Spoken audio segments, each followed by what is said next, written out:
All right.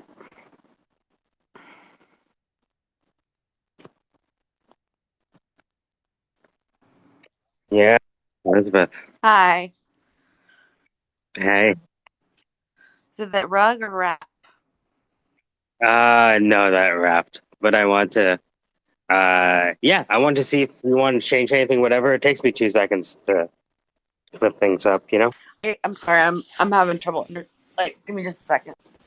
I think I'm getting a cold, and my want to make sure that I'm cleared up. Mm-hmm. Okay. I. What was the question?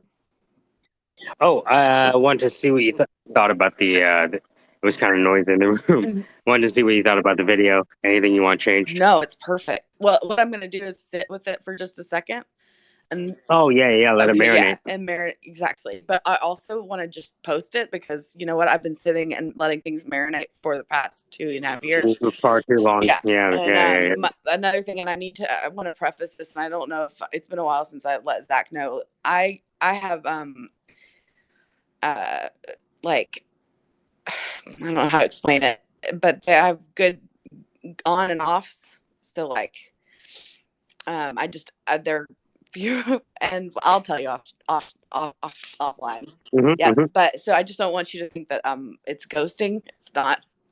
So does that make sense? Oh, no, no, no, no, no. Yeah, Good. never, never, never, never. Sometimes I don't talk to people for months and be like, hey, remember that thing 2 months ago? Yeah, I'm done now. You know what I mean? Like, that's just how I Right. talk. Right. Um, Hey, Janet. I just want to say hi to hey, Janet. Janet. Hey, Janet. Janet's on the move. Do you know how to unmute Janet? It's on the bottom left-hand corner of your screen. It'll say mic off, and if you click it, it'll say mic on. But no, I'm glad you liked it. Dan, what'd you think? I haven't heard all of it yet. Sorry, I'm catching up on a crazy ass day. Is it good? But I know it's going to be awesome because a whole Syndicate channel was raging all day. It was awesome, man. It's like I know it's It's good. pretty crazy. Yeah, like as soon as it started, I was like, "Holy fucking shit, it's perfect!" Like just the Sorry, I just wanted to mute Janet so I could hear you. Go ahead, Elizabeth. oh no, that's okay. And on the move, I love. I'm sorry. I'm just. I need to go to sleep. It's good. It's like it's perfect. What and I overwhelmed. And I Yeah, love you guys. I love the syndicate. I love this is just yeah, I was thinking about that for a long time, and the thing is, because I have this M2, I can kick out video so fast. So I no longer have to like sit in front of this slow machine. I can just like plan it out all in my head. So it's like, I started looking at the B reel, and it's like, okay, so we need sirens. Okay, so like traffic would be good. And then that's you know what I awesome. mean? You're just thinking, okay, so because I'm using Envato Elements, Dan, you know Envato Elements? Change your life. It just be real, I right? love that. Oh Change man. your life. So it's like, yeah, okay, yeah, yeah, right? Because it's just like a moving PowerPoint. So it's like, okay, so you got the traffic, then you got the police sirens, and then you got the guy getting arrested, and you're like, this doesn't have to happen to you. You know what I mean? And then you just speed things up so like it's 20 seconds. Because that B reel would have lasted like 45 seconds to a minute. But then if you just speed ramp everything, so they get the general gist, Yeah, I it love is that. kind of a poke, right? A poke to see what, if people respond. For all I know, nobody's going to respond and be like, ah, fuck this. They're going to misinterpret it. Dude, Who because knows? I want yeah, to say one more thing. The reason that it's perfect is because it was the perspective of you based on your interpretation of what it's perfect. I didn't give you the directive. You directed it based on like that. You you read the mind thing, and so that's why I don't want it to change. Like it's what I need it to be. What everybody else needs it to be for them Uh, anyway. So I just like that. think. That's a very that's unique a oh man, perspective. that's a CEO just came out, man. Did you hear that? That's the CEO Yeah. talking. Yeah, it's a difference between leadership and management, I think. Yeah, no, that's a really intuitive thing to say, which is basically It's basically to say, look, I want the interpretation of my vision in the hands of the people that will take it and interpret it and then reinterpret it. Tell me the variance of my idea as it goes to the people. I think it's A and B, but if you see A, B, and C, that's cool. I'm still going to build A and B first. You know what I mean? But if you feel the whole alphabet from what I'm doing, that's great. I was only thinking about letters A and B. So that's a good thing to do, and that's a good sign in a founder. That's a sign I want to see, because I don't want you to take on too much. You know what I mean? Your assumptions reveal exactly how much work you've done, and actually how much work you need to do. Your assumptions define your state of willingness for chaos that will happen. Your assumptions will define your level of resiliency on how you actually approach those problems. I remember one time we gave I was working for a user experience design firm for American Eagle, and we went down to the middle of Pennsylvania there, and we gave our results of their latest software release. And I remember being in this giant like Viking King Hall they had in this building. I just remembered it being this massive long table like you see in the movies, where it's just a table just so fucking long, right? And the CEO is at the end, and my brother gave his pitch. I worked for my brother back then, and it was great. It was like great insights and everything. And the first thing the CEO said is, "Well, how do we get smarter customers?" And my brother thought it was a joke, And the guy was, "No, like, obviously we need to move our product to like a higher demographic because we have just a bunch of dumbasses using that use our site." You know what I mean? That was like the mentality. I was just like, I look forward to you going out of business. You know what I mean? It's like, it was just a wild thing. That's not the level. That's not what you want to hear from the CEO. You want the CEO to go, "All right, well, what's the solution, gang?" You know.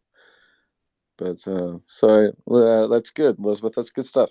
Yeah, I was trying to add more footage, but I couldn't find like the thing is when they have like traffic stops, they sometimes only have certain highlights, but they don't have the getting out of the car necessarily. They just have like the guy in the handcuffs. So I'm gonna have to go spelunking for more, but the goal is to have Yeah. people sign up and to be.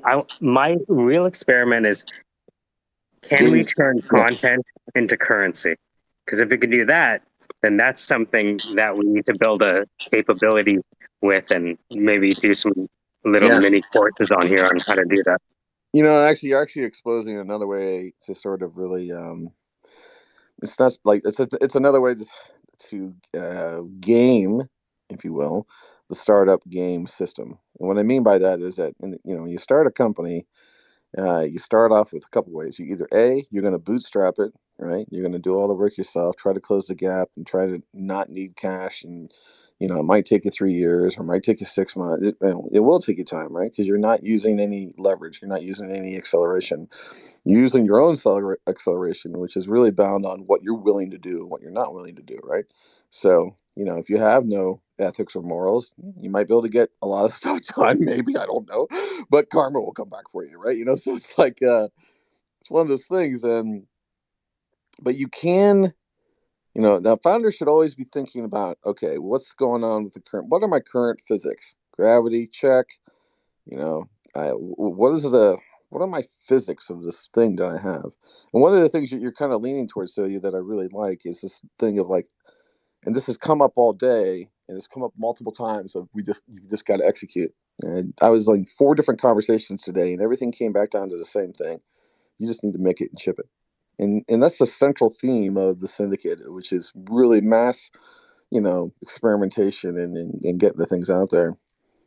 But in a lot of ways, Elizabeth, and what so you just kind of said, there's actually another advantage here for you, is because you're dealing with something that is, it's not just valuable to the customer. This is a pain point that a lot of people feel, and in doing the experiment to check for interest, that interest in itself, and what I mean by it is specifically the rate of interest, meaning the rate of interest for whatever marketing you did. So if you did no marketing of it, and then it had like this huge spike in growth in terms over, say, a week's time, that alone is a powerful enough narrative to get you money, right?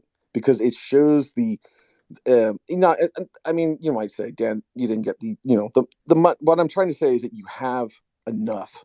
Like if you can show that level of interest on a topic, and you can show the data of that, and you can show how you thought about it, you know what I mean? Like you do something with the first 24 hours, it was this, and then within 72 hours it was this, and you can show that point, and then you can show maybe then we did let's spend $500 on ads on Facebook. Let's just do it. Right? Oh, I want to say this.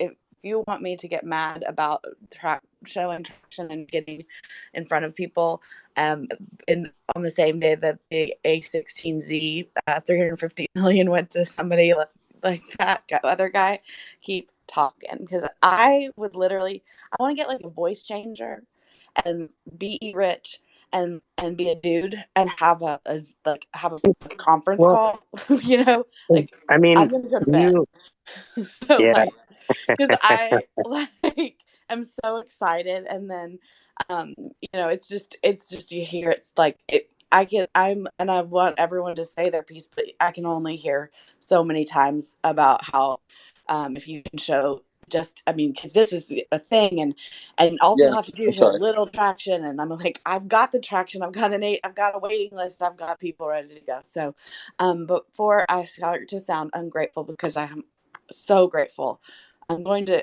go to a different room. I'm going to call it my wind down room. And I love you guys so much, which is kind of weird to say, but I am just, yes. So thank you. All love. Can I see the thing up top, the stand-up comic. Thank you, Rich. I missed some of that because I was driving, but the I'm comics, good. having comics and people starting businesses, Hmm. you bring along your core audience, and that's the most important thing, because you have that with you. You'll, depending on how strong that is and how well you've already established that will take you as far as you can go, and then you'll grow from there. That shouldn't take you as far as you can go, but that will start you off very, very well if it's grown well. Yeah, absolutely. Love that. Is that like GROAN? Well, sorry, I have to. Oh. Yes, yes. How was your day, Dan? What'd you get up to? Dude, it was crazy. Well, let's see. We had a meeting this morning with the bus company. We're trying to get How's things. Anthony working out? Anthony's working out well. Yeah. He's adapting to the physics of my company, which are fucked up. But everybody at Warp has got some damage on the hull. I mean, we can still go Oh Warp. yeah. So yeah, I think it's good. He's getting he's it's interesting. I'm really different than my partner. My partner's kind of a micromanager. This is one of the reasons why I kind of stepped out a little bit. And he needs help on sort of doing things. But Anthony did a good job. I gave him a little bit of a lecture today on, like, you were. I told him you were glazing the donut. You're in there and you're glazing. When you go in and you pitch a client, are you glazing or engraving? When you glaze, you're basically going to just pour this beautiful glaze of sugar over the donut. What I mean by that is you're going to go in there and tell them, here's the technology, and you could do this, you could do this, you could do this, you could do this, you could do this, you could do this, you could do this, and this is going to happen. That's going to happen, and you could do this, you could do this, you could do this, you could do this, and that's what I call, at the moment, I made it up on the spot, glazing the donut. You're just going to glaze it, right? And what I wanted to do is I wanted to engrave that fucking donut. I want to put a blade on that fucking donut. I'm going to say we're going to go straight, and then we're going to go 48 degrees to the right for 2.4 centimeters. And then we're going to turn 90 degrees and go 2.9 centimeters. And the point of that was I wanted wanted precision. You know, Mhm, and I didn't. mhm, That wasn't mhm. in our pitch. We went in there to just shoot the shit for them, and I was really pissed. But Right. luckily, there was a full court. We had 5 people on the call. And I was like, okay. And then unfortunately, my partner sometimes will interject and have questions, and I think he kind of inadvertently, sort of derailed it. And I started going through, okay, the client told us he has an hour, and I'm basically, I'm there, in the building, and I'm like, okay, I got 18 minutes before the bomb blows up. All right, now we're at 14 minutes, still no point. 12 minutes left, no point. You're like, 8 fuck, minutes, right? Exactly. Going fuck, 8, fuck. 5, How long are you gonna 4. tell the story? You're only Right? a quarter of the way through, and you don't. The Yes. client hasn't spoken for 45 minutes. Right. Dude, this What Exactly. story the has shit? to end with a grand fucking slam. Is Yeah, basically.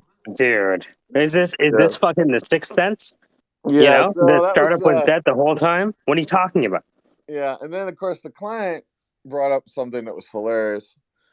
And Anthony was like, I didn't really like a lot of the excuses the client gave, and I'm like, first of all, you remember we need their money, we don't need yours. You know what I mean? Like, what are you talking about?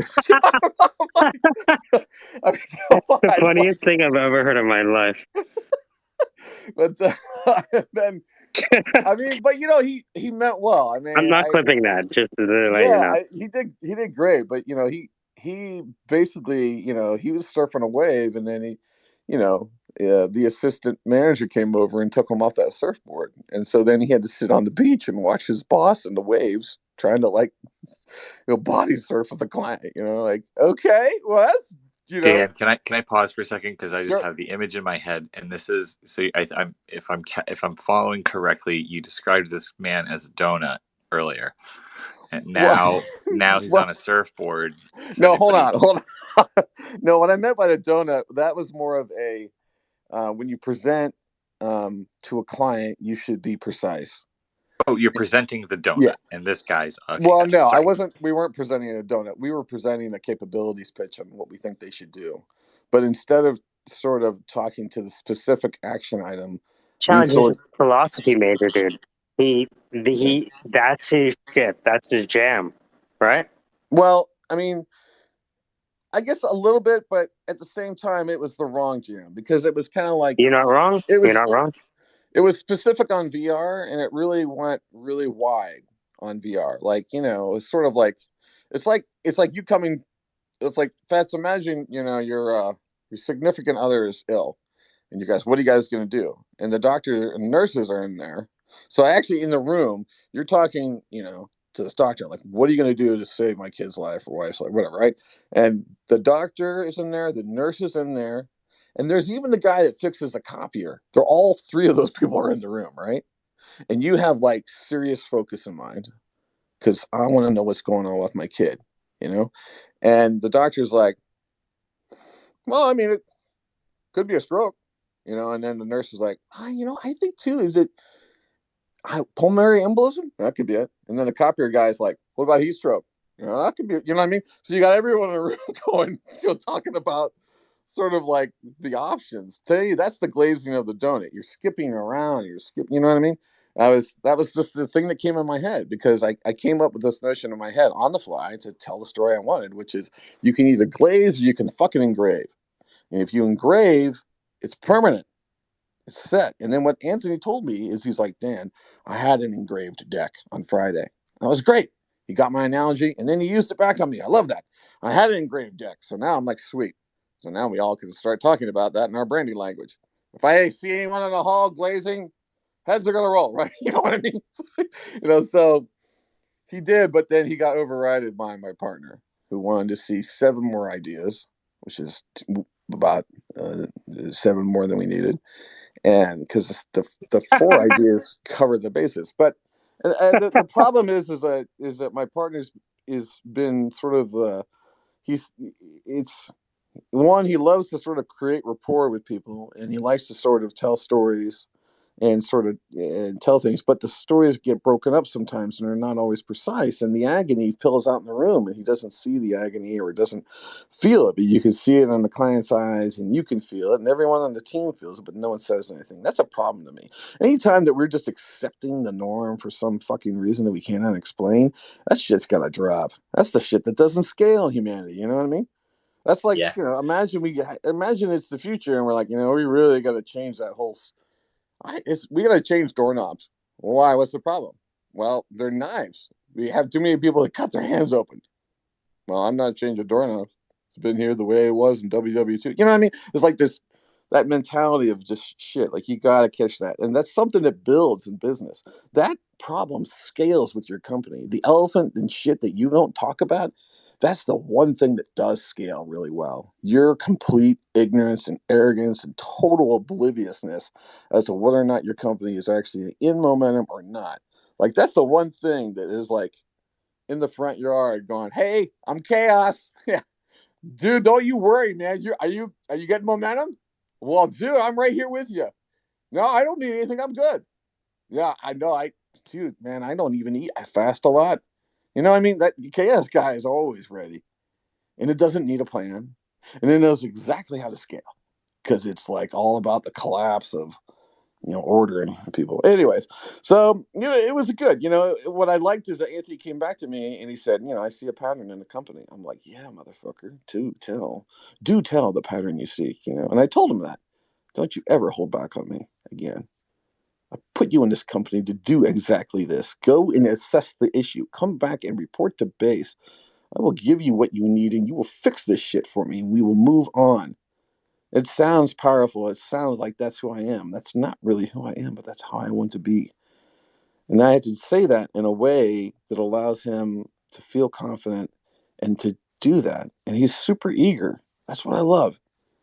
I mean, he's concerned that I will leave the company. And then he's like, if you leave Kitty, I'm not going to be here. I don't know why I would be here. I'm like, no, you can't take the big Kitty. I'm the big fucking Kitty. I'm in Kitty. I made that fucking company. I don't care if I have any part of it or not. It's still my company. I don't care if I have a cent of it. You know what I mean? It's like I don't do it for the money. Money will find me. Money will find you whenever you want it to find you. But in order for it to find you, you have to be the prophecy of you. You have to be like that person, And tell me, I'll tell you right now. That sounds great, Dan. That's really fucking hard. Oh, it is. I'm going to double down on the donut holding a surfboard, Yeah. standing there waiting for the waves right now. And the donut is the idea and the wave is the opportunity. And the donut is holding this surfboard and he's just missing it. So I love that. Yeah. I don't mean to go on and on, folks, but that was the first meeting. So I was sitting in the car. Although that was downtown, and then I decided to go to the office, check out things. So I'm there for a bit. We got a bunch of In stuff. my head, I saw you in the car, and there's like a sped up version of the hour, and then just you with your head in the hands, and then sitting back in the hands, looking at the side. Fuck. And then just like, can you imagine like the speed frame if we condense the hour into like 60 seconds? We need to get one of those. montage. It's kind of Yeah. crazy, So then I had a meeting with my media company team, and we're sort of building out this office. And that was, I told them, take care of it. I gave you the credit card. Go the fuck away. Don't spend more than X. You know what I mean? Sometimes I get crafty. Sometimes I get anal about that because it's like I want to make sure they're not like. I know some of my team members are like, how creative I could be with a $7,000 computer. I think you could be pretty creative with actually a pad and paper. I've been pretty creative with a pad. Hey, shut up, what the fuck? We don't have that kind of money for that shit. And that's also the thing too is like, whoa, we're a media company and you're saying you're going to jump in and spend 70 hours in Unity. Are you my partner? Get the fuck out of the building. You're not going to be doing that shit. You're going to be hanging out with me trying to sell $400,000 worth of work or more. So actually, that's the thing. I'm falling into the consulting thing again on that media company. I can't do that. That media company needs to be focused on what? Telling good stories. So anything that doesn't fall in the bucket of telling good stories does not belong. Now, we're going to get lead gen, of course. That's fine. That lead gen needs to go to someone who will execute the lead gen.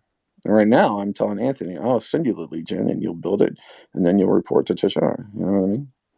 And you can stay in it. Like, it's funny. It's like, when people bring you a problem, I'm like, that's really cool. So now what? Well, that's a problem. What do you mean? I thought that I paid you. You know what I mean? Like, dude, step up.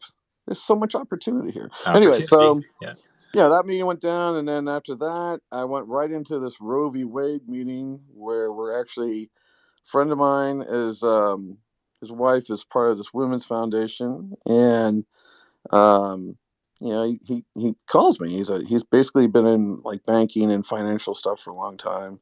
He's a really good friend. He's like one of my best friends in terms of just, we just talk about shit. Like, he just sold his Tesla because he made more money on his Tesla than buying it. It was funny. Stupid shit like that. Basically it's an underground railroad out for women. It gets you everything you need so that you can find the services you need if you need to, go through that abortion, that, you know what I mean? So it's literally like galvanize the resources, and Becky on my team, she's a new manager, and I'm like, I told her, like on the call, like me and Scott were talking, I was like, okay, Becky, you know that you're kind of basically going to be our figurehead on this, right? You know what I mean? Like, we're sensitive to, like, I mean, Scott wants to do this with his wife, and it's a good cause. They have good connections. It's not a heavy lift on the app. It's really aggregating resources, and it's a good thing to do. So let's go get momentum on it. You know what I mean? So that's a cool one. A lot of these are hard because they don't have a full funding narrative sometimes. Sometimes like half of my day was sort of, not necessarily with clients that necessarily had a ton of cash, right? I could drop those clients, but I never do because they're opportunities. Like the bus company, drops a massive opportunity in the middle of the meeting. And I asked Anthony, I was like, "Did you see that tasty thing that came up in the meeting?" "What do you mean?" "Oh, you missed it. Oh, you will learn, grasshopper, the ways of the legion." Uh, oh man, see. It does sometimes feel like that. You didn't hear what he said there? You didn't hear that? I No? caught that. No, that's good. That was like the only 2 seconds in that hour that mattered. You realize that? No? There was like 2 seconds for the whole meeting, and you said it like halfway through. We could have just left. I don't know why everyone kept talking. Like, the meeting was over at 27 minutes and a half. The bus contract is now, over in 3 months. and now like 33 minutes is like what you're really doing is giving up the sale. Yeah. Well, what was funny is the client mentions, he says, they're sort of a public utility kind of company in Columbus, and they said, yeah, next year is the 50th anniversary of both the bus line and the library, so we're probably gonna, we want to try to do something for that. I'm like, wait a minute, you're telling me that sounds so exciting, by the way. I An know. event between the bus people and the library people. Sign I me know. up. Well, what's funny, so I tell Anthony, I'm like, you understand what that is, right? I mean, that's an opportunity. Like, and I know the lift to make them go, "Oh my God, this is fucking amazing," is probably under $3,000. You know how many people in town would kill to stand next to all those fuckers and say, "Yes, here at the heart of all for the 50 years." You know what I mean? You know what I mean? Right, Like, you turn that it kind of into an event. advertising. Yeah. Yeah.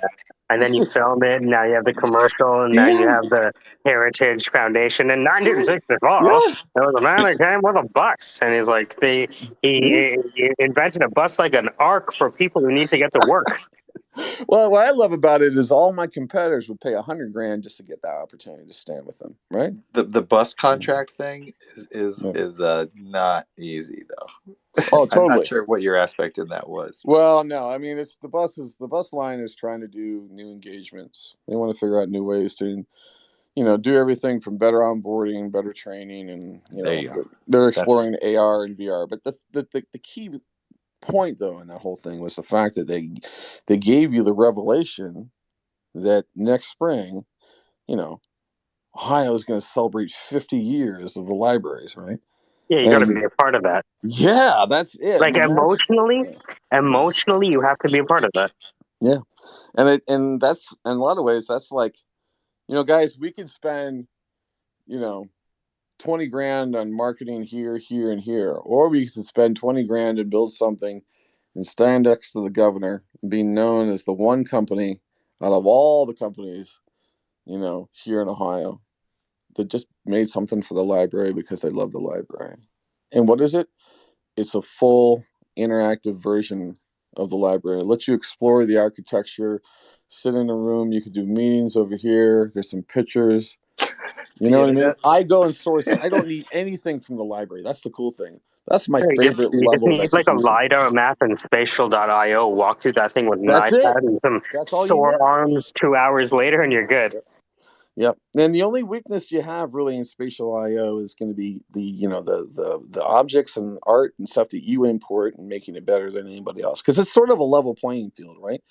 How do you protect yourself from competition on spatial IO from other people doing spatial IO? Well, first, one, be fucking first and own it. You know what I mean? It's so much easier. Like, that's the whole thing in margin call, right? It's a hell of a lot cheaper to just be first. You know what I mean? Are you thinking of like a spatial, like a library, like and recreating the whole building? It's basically Mm-hmm. it's the whole idea is you can it's the same thing for the bus line. You can be at home and you can apply and you can learn everything about what the opportunities are at the bus line. In fact, you can do it on your phone, you can do it web, and it's all interactive. It looks nice. It's polished. Like, spatial IO has done 98% of the work for me. So yeah, pretty much. You know what I'm saying? The importing of the LiDAR, I tried that with the wifey's iPad. It's great. You walk in the walls are actually there. Yeah. It's um you got to do a little dance, but I mean, it's actually the same lift.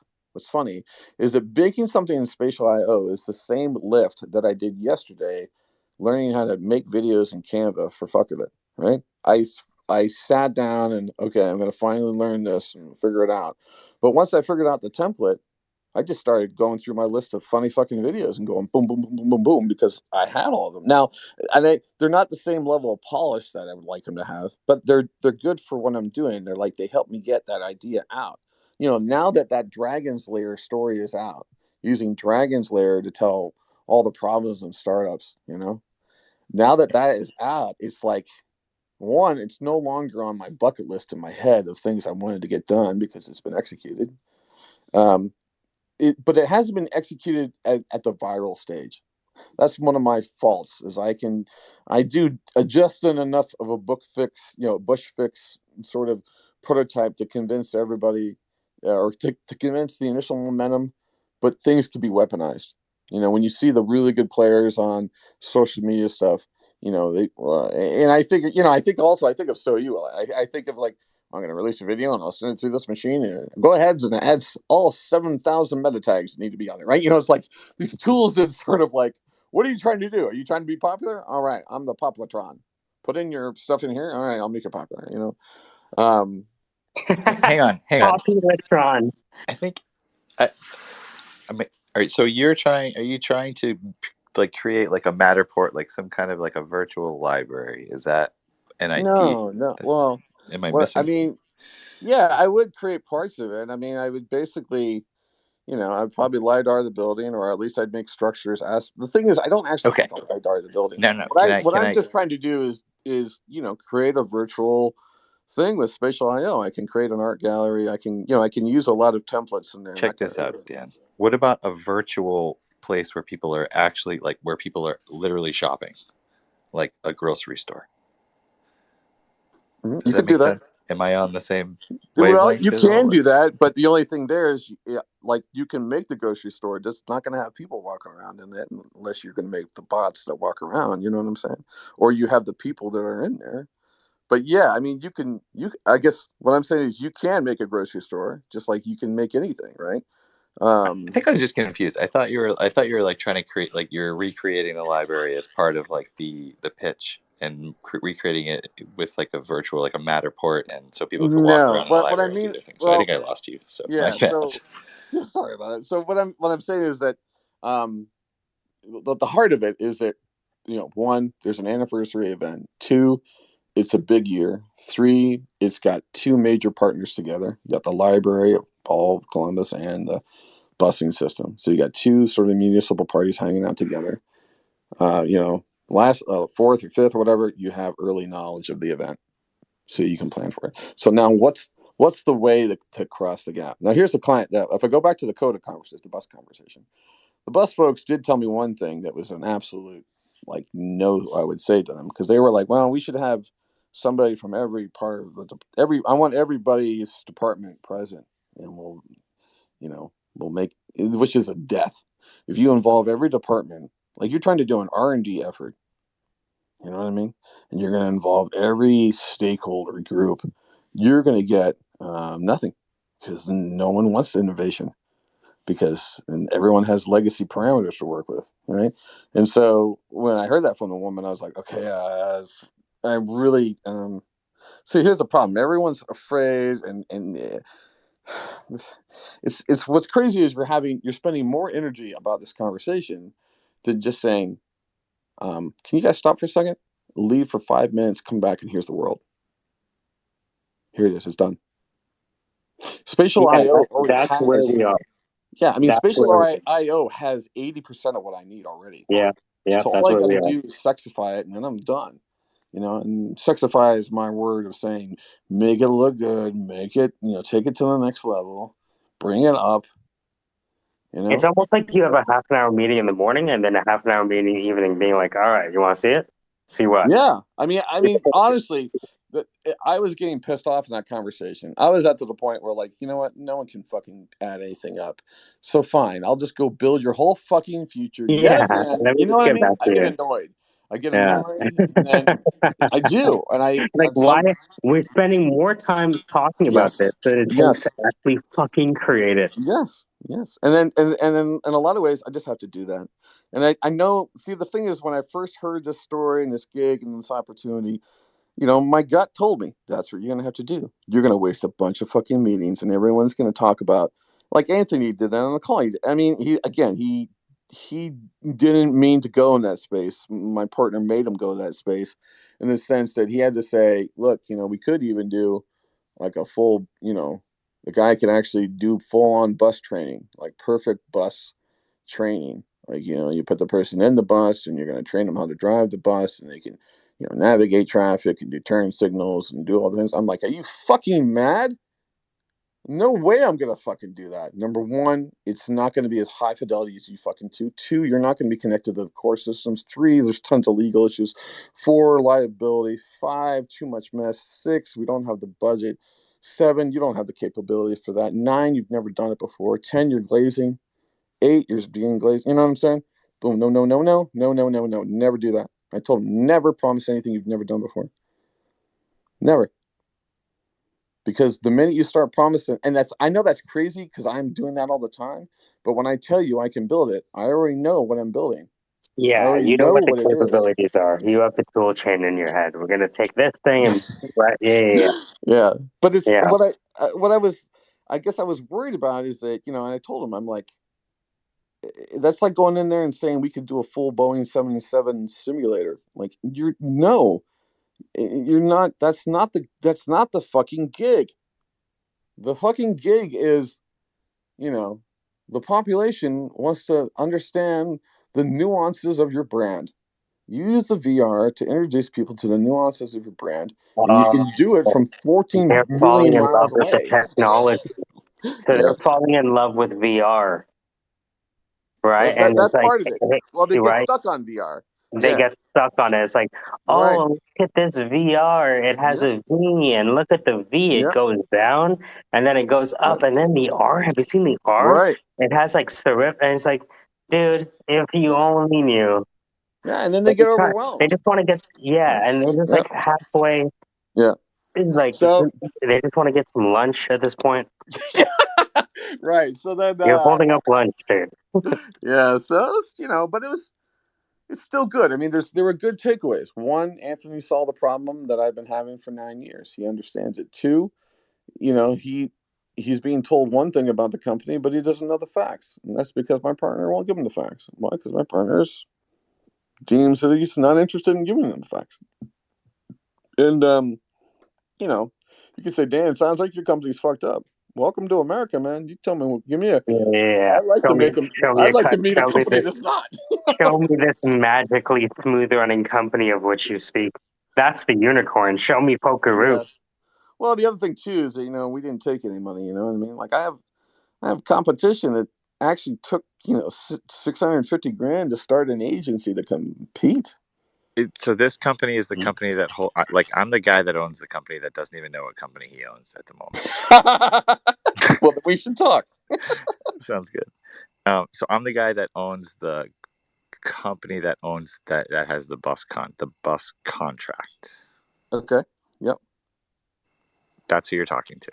Yeah, I'm talking to the people that. Well, yeah, they do the busing in town. They have They own the contract for the busing for like the municipal for whatever. They do all the transportation, all busing, and everything. Yeah, in Columbus.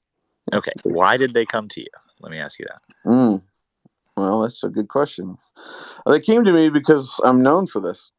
I'm known for basically helping people achieve sort of this notion of the impossible. I'm also known for accelerated ideas, getting ideas out quickly. That was all the questions came out. Dan, how do you do that? How do you convince people to do X? How do you get people to see Y? How do you deal with internal leadership on new ideas? How do you convince the people from branding, the people from marketing, the people in product, the people in security, the people in legal? How do you convince? They needed everything. Like, what was their problem? Well, I mean, the problem is not so much problem. It's two things. One is not many people want to be bus drivers, right? So that's going down. So they're having workforce issues there. And then, I mean, all the municipal people are having workforce issues. No one wants to, do those jobs. There's other things they want to do. The Great Resignation has hit them in a lot of ways. Second is, the buses are not attractive to a big portion of Columbus, right? The people that though people don't see it as necessary, maybe as an ease of mode of transportation and XYZ. They didn't give us the exact parameters. They kind of don't ever tell you the exact problem. They just tell you the notions that they know that they're fucked, and they know that they, it's not so much that they're fucked. I don't want to say it like that, but like I know. Because they're sort of like, I know what they've done. They built an innovation lab. They've talked an innovation lab, but they haven't done any innovation in the lab. And so in a lot of ways, there's a little bit of like, it's almost like coming over to you, Fitz, and going like, hey, Fitz, I know we planned, this massive rave and everything, and we spent all this money, but we don't really have any rave music. We actually need to make a couple bands for the gig this weekend, because our investors are going to come in, and we have a portable Bluetooth speaker right now, and that's what came out of the lab. And we only have one of them, and it costs a lot of energy, and we can only run this little Bluetooth speaker for about half an hour at half volume. And we want you to create a complete amphitheater. What? Yeah. So some of the, one part the boss of the told us to come talk to you. We don't really know why we're here. But we know that we have issues. Like, can you fix our issues that we are not aware of, essentially? Well, and to be frank, we had a major car company come to us, Toyota. Toyota comes to us, and actually it's funny, is Toyota goes to where I used to work, goes in the building. Yeah, and they, everyone comes up to them, because it's Ohio State. Hey, Toyota, wow, it's great to have you on campus. What do you, how can we help you? And the guy's in the building, he's like, yeah, does Dan Rockwell work here? And then he's like, no, Dan left about a year ago. And he's like, okay. He walks out. People are like, where are you going? Right? Fucking Toyota just walked in and then left. And so the guy looks for me, searches, and he finally finds me. And he says, hey, Dan, can you come in and talk to us? I'm like, yeah, I'll come in. So I go in and talk to Toyota, and I'm sitting with one of their sort of their IT digital products group. And it's right connected to their main research and strategic R&D group. And internally at Toyota, they have a competition between all the different units. So the unit, like the braking unit, competes with the transmission unit, which competes with the interior unit, which competes with the navigation unit, right? All the different departments. and they all compete for sort of a Toyota innovation off internally within the company. Who has ideas? Toyota's really big on internal ideas. What do you have? Bring them to the top. Bring them to the leadership. Can we stick with this other the bus Sure. thing? I have a question. So the guys that came Right. to you, that was like the logist. I'm not trying to be a dick. I promise you. No, I know. Okay. So that was like the logistic team or something for like with No, this that was more the people the that came to me they were the user experience team, and they're sort of in charge of this innovation lab, and they're looking for what are some ideas. They're looking. It's what are some things we can do? Should we make a mobile app? Should we do augmented reality? Should we do, yeah. Okay. It's So here's the thing. So even if this guy blew it, that's fine, right? Because you can then I mean you don't want to like step on toes, but you could go to somebody else higher and say, hey, look, these guys came to me and I don't think they know what they want to do. So I don't know. I mean, I can help you, but what do you what are you guys thinking? I mean, are you looking for me to tell you exactly what to do, or I mean, you still have the Yeah, I mean that's what opportunity. they want. They wanted that. They wanted to see options, and then they wanted to discuss those options, and then they want to pick a direction, and then that would be the normal process, right? I mean, it's a wide spectrum. We have an innovation lab. We would like to work on some innovation ideas. What are current innovation ideas we can do? We could do a teaching bus. We could teach kids about how to walk to a bus and look at it. We could do, you know, you could sit on a bus and you could learn all the parameters and control. Did you know that if you actually tap the little blue bar that's right underneath this thing over here, and a crazy clown walks up and gives you a lollipop? No one ever uses that feature. We spent millions on it. It's that kind of shit, right? So Thank you know you what I for mean? It's yeah, letting me explain that to myself like I was 5. Now I'm totally here with you. yep, yeah. It's the same thing with I really. really thought that was going to work, by the way. I just thought it out there. Well, And I from apologize. VR is perfect for employee benchmarking and onboarding. In Dude, can fact, you imagine using VR to prototype prototype experiences instead of building them physically? yeah. Wow. In Jesus fact, Christ. you'll be able to do that with nerfs. That's the other problem with spatial. In a lot of ways, it's like it's kind of Uh, sucks. Kind of sucks. I have to do anything. Like if the computer can just like if Mid Journey and dude. AI art tools. Why am I actually? I should be able to just go up and go, computer. I am late to a meeting, and I need to make something totally fucking amazing, and it has to blow them away. You got 3 Dan, we minutes. sent it to you yesterday. We did a minority report to you, and we knew that you wouldn't have anything by analyzing your mouse clicks. You stopped clicking at 2:37 a.m. and you walked over there and you took a fucking rip Yep. and you fell asleep. And I realized that you weren't going to wake up based on your BMI and your REM sleep, so I decided to do it for you. You know, Yeah, yeah. that's kind of it. I But like It's literally Minority Report, but it does the report for you. the funny thing about Minority Report is it's really not that far away. Minority Report is a hell of a lot closer than we think, and it doesn't have anything to do with the precogs and all that bullshit. It's more about your pattern. Our patterns are getting really, really rich, and they're getting really well defined. And and I think that Yeah, if people knew what was out there, they would think it's like social eugenics. Yeah. yeah, yeah. So it was a good day, and then I went over to my friend Clint's house, and I'm trying to. My friend Clint is he's like he's my one percenter. His wife works at a bank.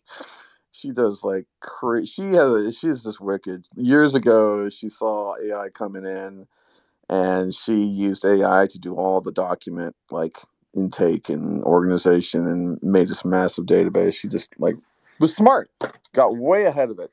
And made it work. So this guy's got everything.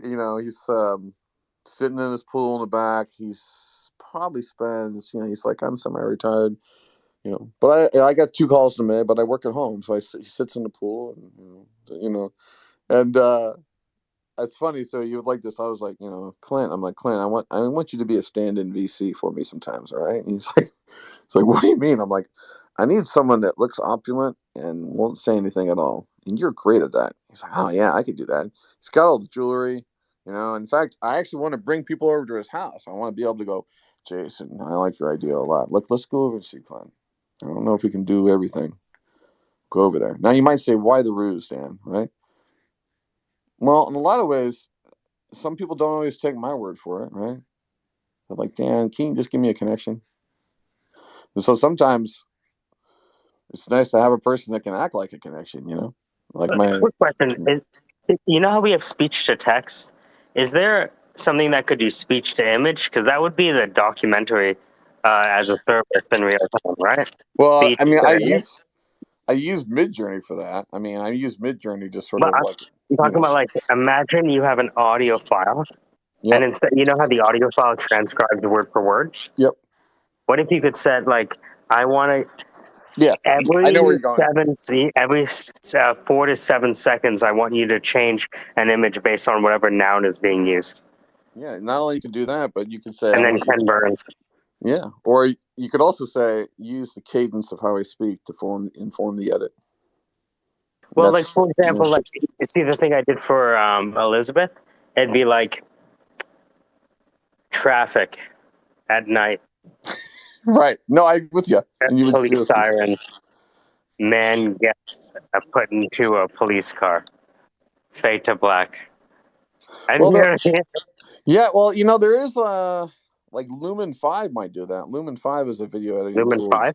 You know, Lumen 5 is an AI sort of video editor tool where you know, if you drop in the document, it'll create the video. Like you drop in the blog post and it creates a video out of it.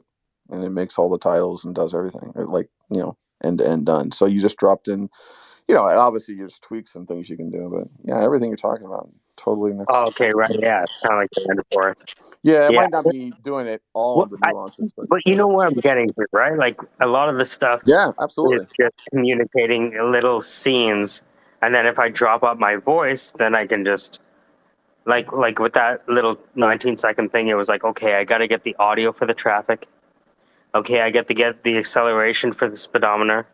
Okay, I need the siren. You know what I mean? It's like all these layers.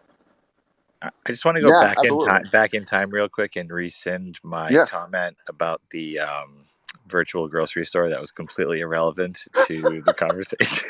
Yeah, I like the virtual grocery store. Fitz, your syntax is too formal, and like change up that syntax, and just address me as either motherfucker or yo.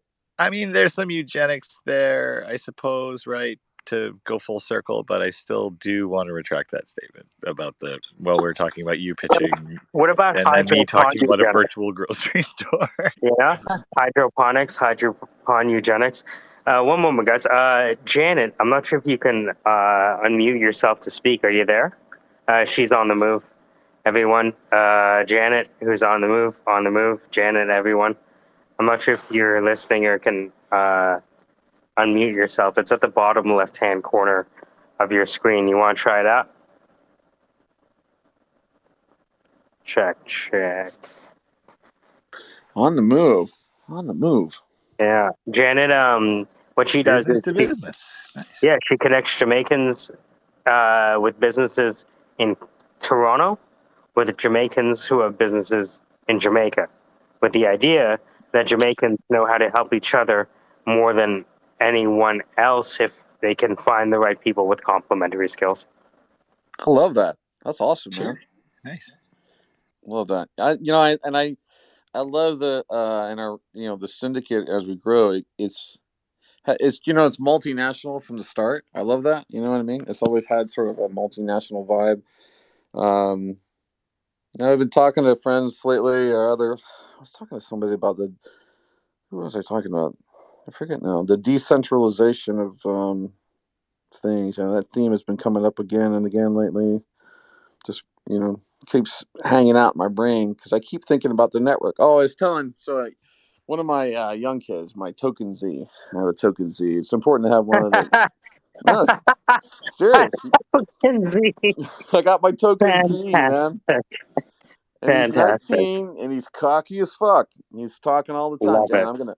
I'm gonna crank out a ton of content this week. And I was like, I hope you do, because I made 4 videos last night. I'm lapping you every fucking day, and you're supposed to do this for me, So, but it was funny. He, I forget what he was talking about. He was Well, there's a funny story there. Well, he's always, he's just super cocky, and he's learning, but it's funny. Sometimes the best way to do leadership is to just let the person's Dude, great. just let it go. You know Yeah, what I mean? And check in yeah, every week yeah. and just course correct and tack and tack and tack. Yeah, and then he really wanted to work with a third party. Oh yeah, so this was a lesson. So this third party group, which I don't necessarily have an alignment with because I know they're outside. They're not local to this town. They're coming in this town to throw a big fucking event to deliver everyone their hot shit, and then they sit and bask in it, and they get all the people to give them money to do it, and they stand in the middle. And they tell me that that's what we do. I don't even know why you go software development, Dan. That must be really hard. What we do is we go to city and do these big formal, cool events, and it's like a hot deal, man. It's like Shark Tank, It's like people up on the stage. It's like it's a badass thing. And I'm like, yeah, that's cool, man. This is cool, And he's like, this is a big opportunity for you, man. For $3,000, you can stand on the stage here and be a part of the scene here in Columbus. I'm like, huh. That's interesting, because I've been doing that since 2008. Have you been here since 2008? I've been doing that for free. I got to pay you $3,000 to get on a stage to help a startup. But shit, I'm gonna know that model. I didn't know. Shit, we could be making a shit ton of cash, And so I passed. But my And then we token wouldn't want Z, to hang out with anyone there who would be willing to do that. exactly. In fact, I love that is his model, and he's not going to change that model. That means that he's ready to be exposed in the press at any time. Thank you. You know what I mean? And that's not something I would do per se, unless I was really evil, and I'm learning to be evil. That's a good thing. But so anyways, my token Z was like, well, Dan, I think this would be good for us. We need it'd be exciting footage and yada yada, and I see this opportunity, and we gotta grow and do it. You know what I mean? Here's the kid goes from I need a job to suddenly he's gonna pull me aside and let me know that we need to grow. And there's two things going through my mind. The first thing is I can't wait to put you in the airlock and just watch you get sucked down into space. No, it's like I just can't wait to do that, right? And then there's the other part of me that says, "Oh, Dan, you're getting older. Let's have fun." All right, my token Z. Prove me wrong, children. Exactly. Prove me Prove me wrong. wrong. Prove me wrong. Well, I told him, go in there. I said, I just don't. I think he's gonna fuck you over. That's what I told him. You're gonna get screwed over. But you don't see it yet. Yeah, I don't think so. I think it's gonna be great. There's no way to impart that. Like Yeah. I remember being a headhunter, and the person like stood diagonal from me, who's now like a VP of people somewhere, at the great company, and she told me, "Yeah, I talked to that guy. That guy's gonna screw you over," and it happened just like that. And the thing is, like, she said it in 1.5 seconds, and didn't mention anything, didn't say anything else after that, and there was no way for me to learn it, but to Yeah. have to go through it. Yeah. And so I tell my token Z, I'm like, all right, I think you're gonna get burned, but go for it. And so well, first thing I tell him is like, if you're gonna do it, it's on your own. You're not gonna involve my company. I'm already insulted. So if you want to go and learn this, it's fine. So he does that, and then he comes back to me a couple of weeks later and says, "Dan, you're right about XYZ group. You're just not giving me blah blah blah." And he's getting upset at him. I'm like, well, and he told me, he's like, you told me this was happened, Dan. It just totally happened. Man, I'm sorry. I just, it was too, I'm like, yeah, no, it's good, man. What's great about it is, if I just told you that, you probably wouldn't have picked up the lesson, right? But now you know the Exactly. lesson. I want you to know what it looks like to get fucked over into space, because everybody here fucks over everybody. In fact, you need to be, I'm the only person that goes to the buffet standing next to my enemies and go like, hey, how you doing? By the way, I got 4 spaces on the back of my vertebrae for put the knives in. You know what I mean? Like, I'm fine with it. I mean, that's what I want to do. I want to show up at meetings. Hi, who's here to fuck me over? I'm just trying to clear that out now. Thank you so much. You know what I mean? I have no problem making that scene because this is a truth. Someone in that room will fuck you over.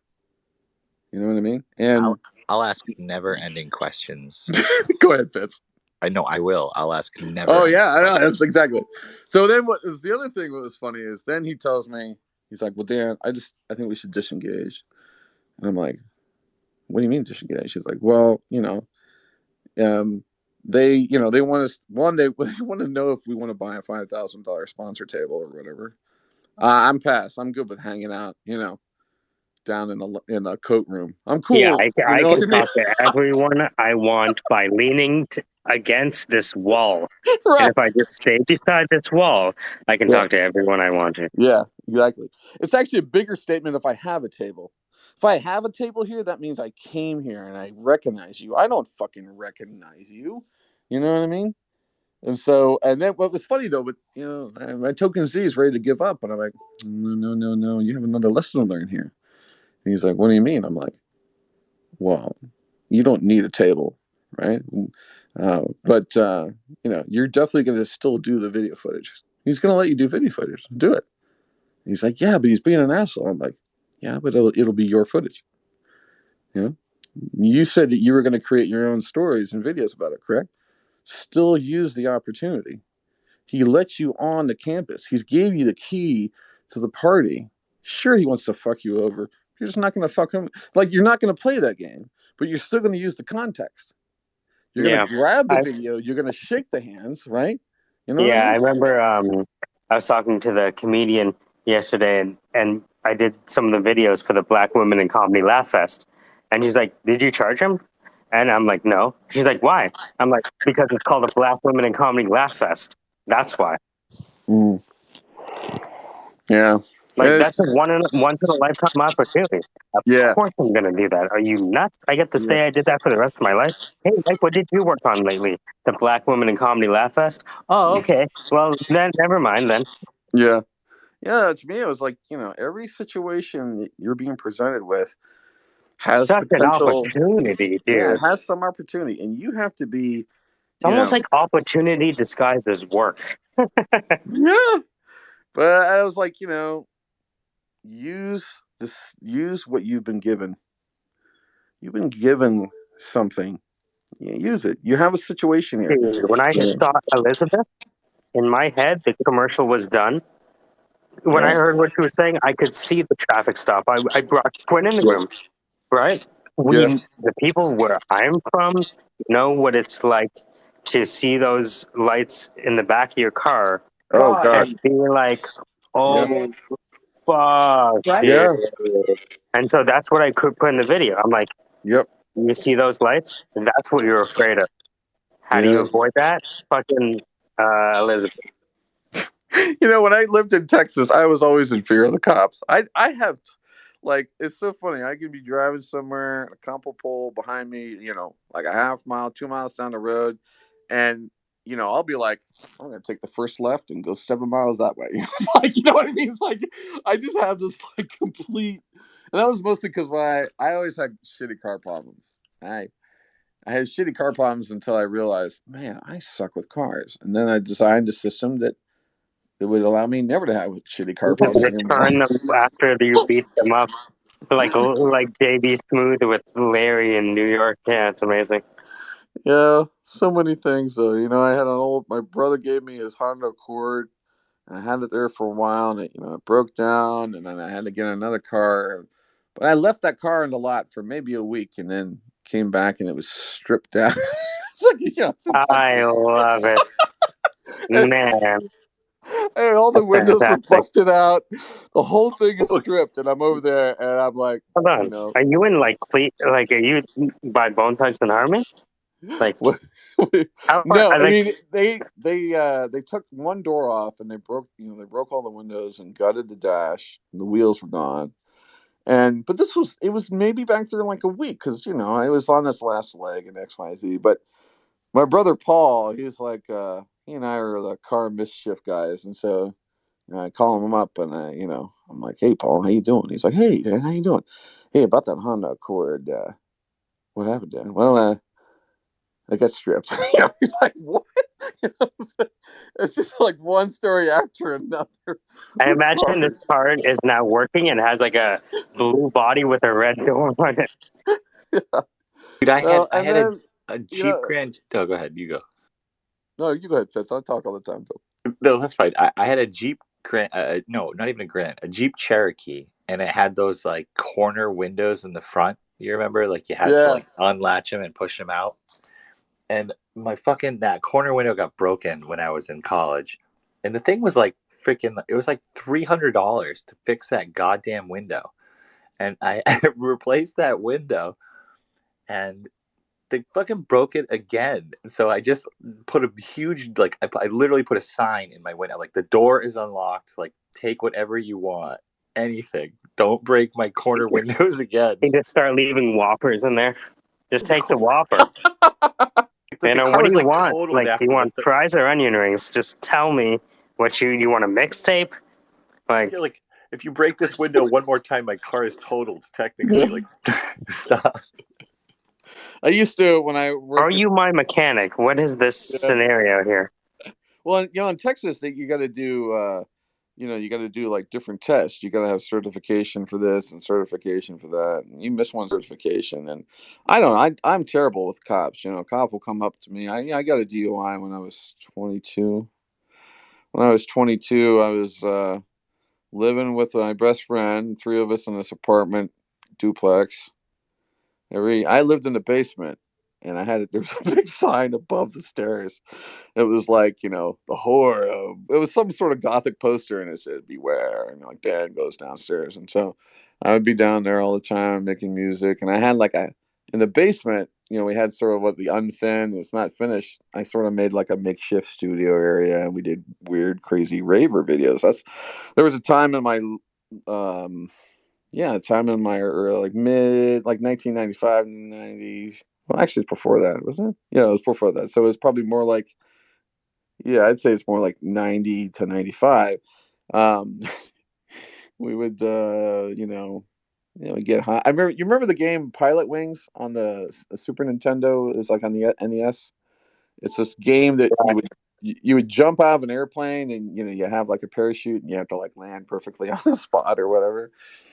But I worked at a video game store. I worked at a computer store and sold video games. So I would bring home a new console every night, and I was really into Japanese video games because I was building a merchandising section. I realized that a lot of the games were based on Japanese animation shows, and so I started showing people the game, and then showing them the movie, and then showing them the pencil case, and then the poster. And I was I was like, actually, I was learning the first big like aha in business, which was like a thought in my head. I was like, you know what? If people like the video game, they might like the movie, because it's the origin story. Like if you really get in the game, and the game was Devil Hunter Yoko. That's the name of the game. Devil Hunter Yoko. Whatever chick fights, demons, whatever. And I was like, and the artwork was badass. Of course, Japanese artwork's badass. A scantily clad girl, big tit. That's the video games, right? And so You had me at scantily. exactly. You had me at scantily. That's what Japanese animation is. It's all about scantily. So I put all that stuff together, and I would bring those games home a lot. And there's on Pilot Wings. I don't know why I'm telling the story, but my friend. Japanese person things scantily in my head. That's great. there's definitely a cool Japanese word for scantily. I'm sure we'll find it. I think Ruben probably has it. Yeah, he's got it. Ruben could rhyme off that commercial.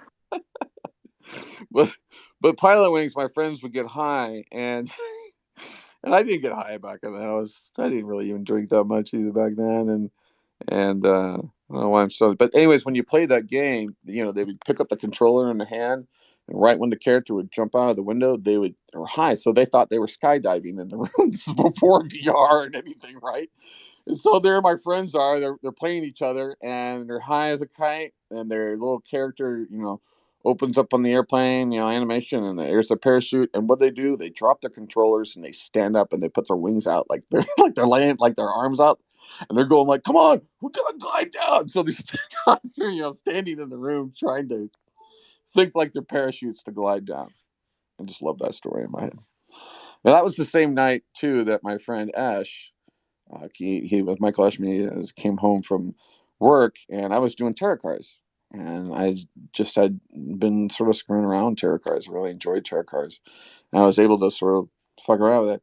And he came home, and I was joking around, like, "Oh, let me give you a reading," And I lay out this reading, and it's like, "Oh wow, this says that you'll have problems at work. You might get laid off or something. And then next card is like, yeah, you're gonna potentially have issues with Susan. Right? And then he's like, he gets up, freaks out at me. Fuck you, Rockwell. He leaves the house, and I'm like, what did I do? His friend's like, Next geez, thing you're gonna do is walk upstairs and leave anger.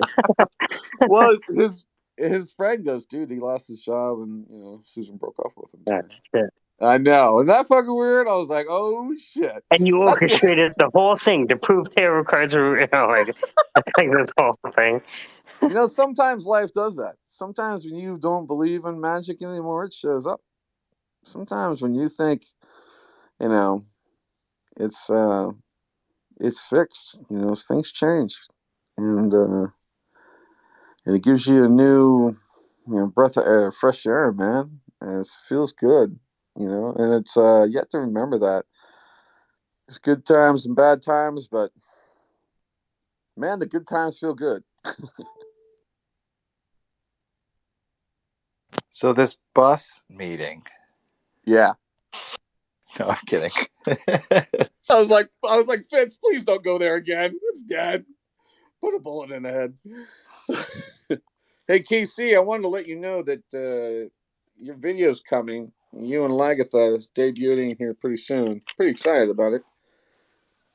Oh no.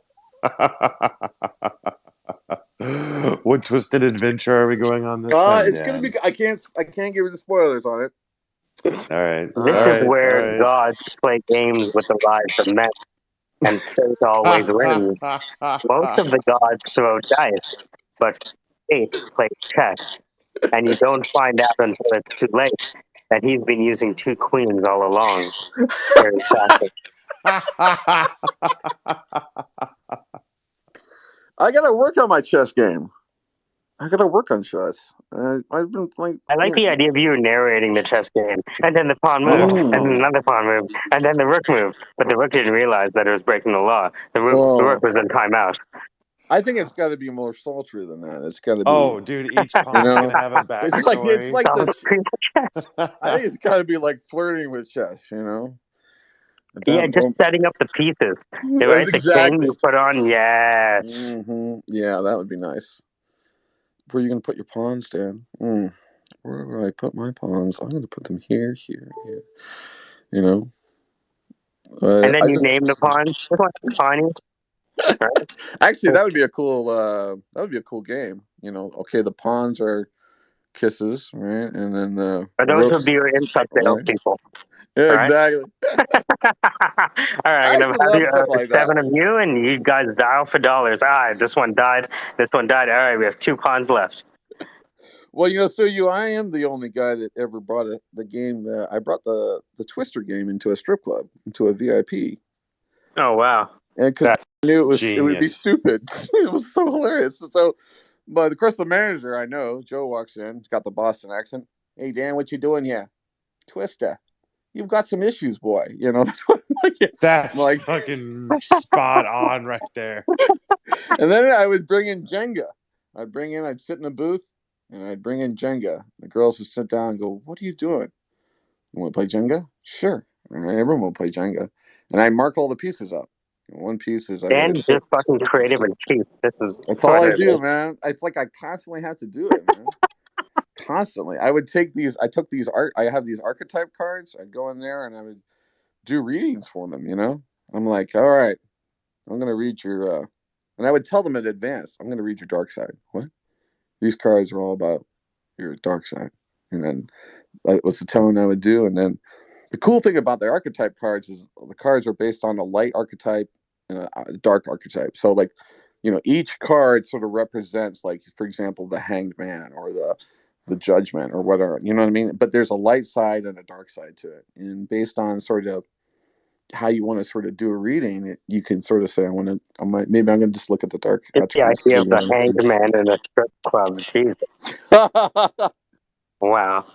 I was telling my friend today, because I was so many funny strip club stories, because one time I was sitting in the back. I remember, you were saying, like, I remember leaving a strip club with my buddy, and I don't think people realize, like, back in the day, that pretty much everyone was drinking and driving.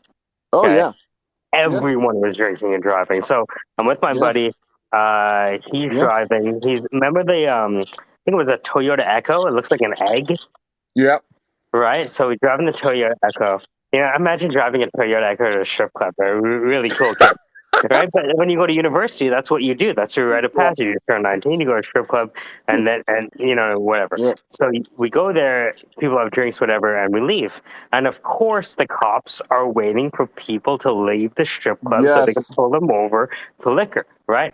And Yep. so we get stopped, and Monty's like, "Oh fuck," right? And in my head, oh, this is about to be the longest night of my life.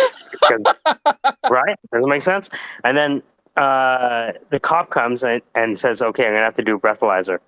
And he goes back, gets the breathalyzer, and gives it to my friend. And then, as he's taking, as he's about to open the plastic thing with the breathalyzer, this little small thing, it looks like a whiteout for pen kind of thing. The cop gets called, and he gets called away to another, I guess, car that's behind. And we drive away, and this guy drives away with a few drinks in him, with the breathalyzer still in his hand, unopened. Oh, That's how close he got. no. That's crazy. I actually, I was getting worried about it, and because you leave the club and it's always 2:30, and you're coming home, and you're right, Yeah. man.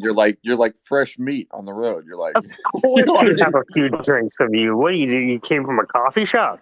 Right, exactly. But, But and there's the lights on this one. and by the way, for the kids, this is well before Uber existed. Just Yeah, totally. Yeah.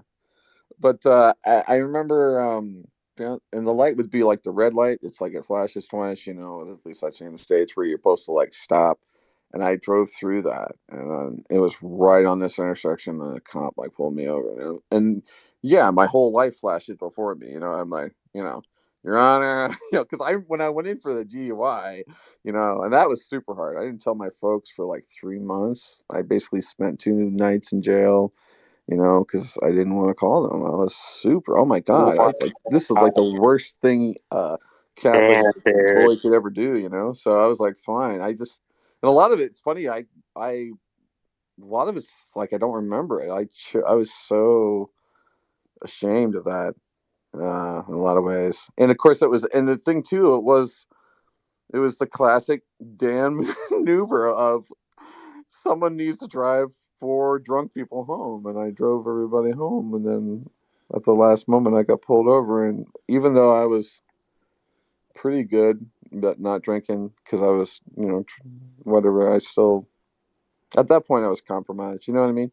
And that's the Yeah, problem, is the minute you get yeah. flustered with an officer of the law, you're fucked. You might as well just at that point I get flustered, and I feel like I fucked up what I'm saying, and then I just go to like, what's the largest offense? That would be molesting a ferret. Yeah, I did that tonight. Like, let's just go ahead and take me, right? Yeah, yeah, It's got the yeah. You strongest start offense. admitting the shit you didn't even do.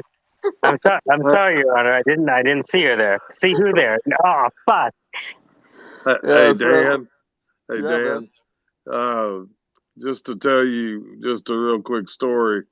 I was driving home. It was midnight, and I was coming in. It was a 2-hour drive home, and there's a spillway road, and there was one town on one side, another county on the other side, and they were putting a guy in the car.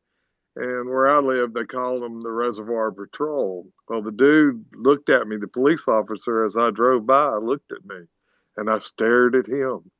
And I kept driving over, and I was tired. And I'm sitting there, and I said, well, I'm going to see if he comes after me. So I would stay on one side of the lane, didn't cross the line.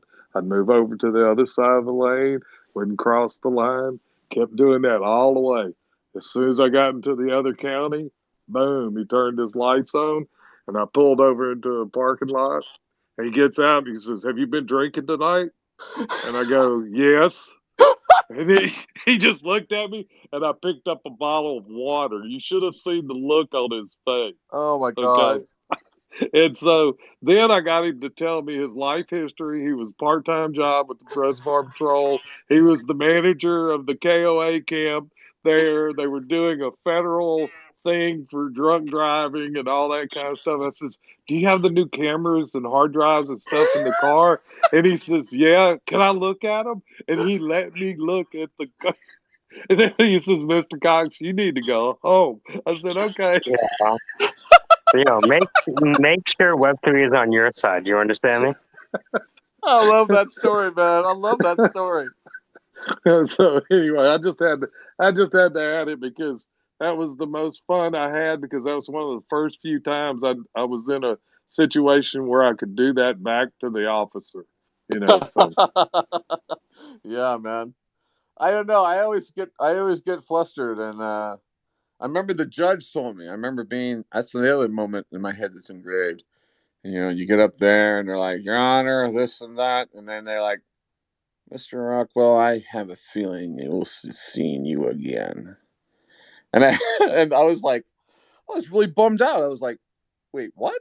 Are you serious? Like, I really? What do you mean? I had a DUI. Like, what? What were the parameters? I think the parameters were is that, like, they gave me the stuff you shouldn't do, right?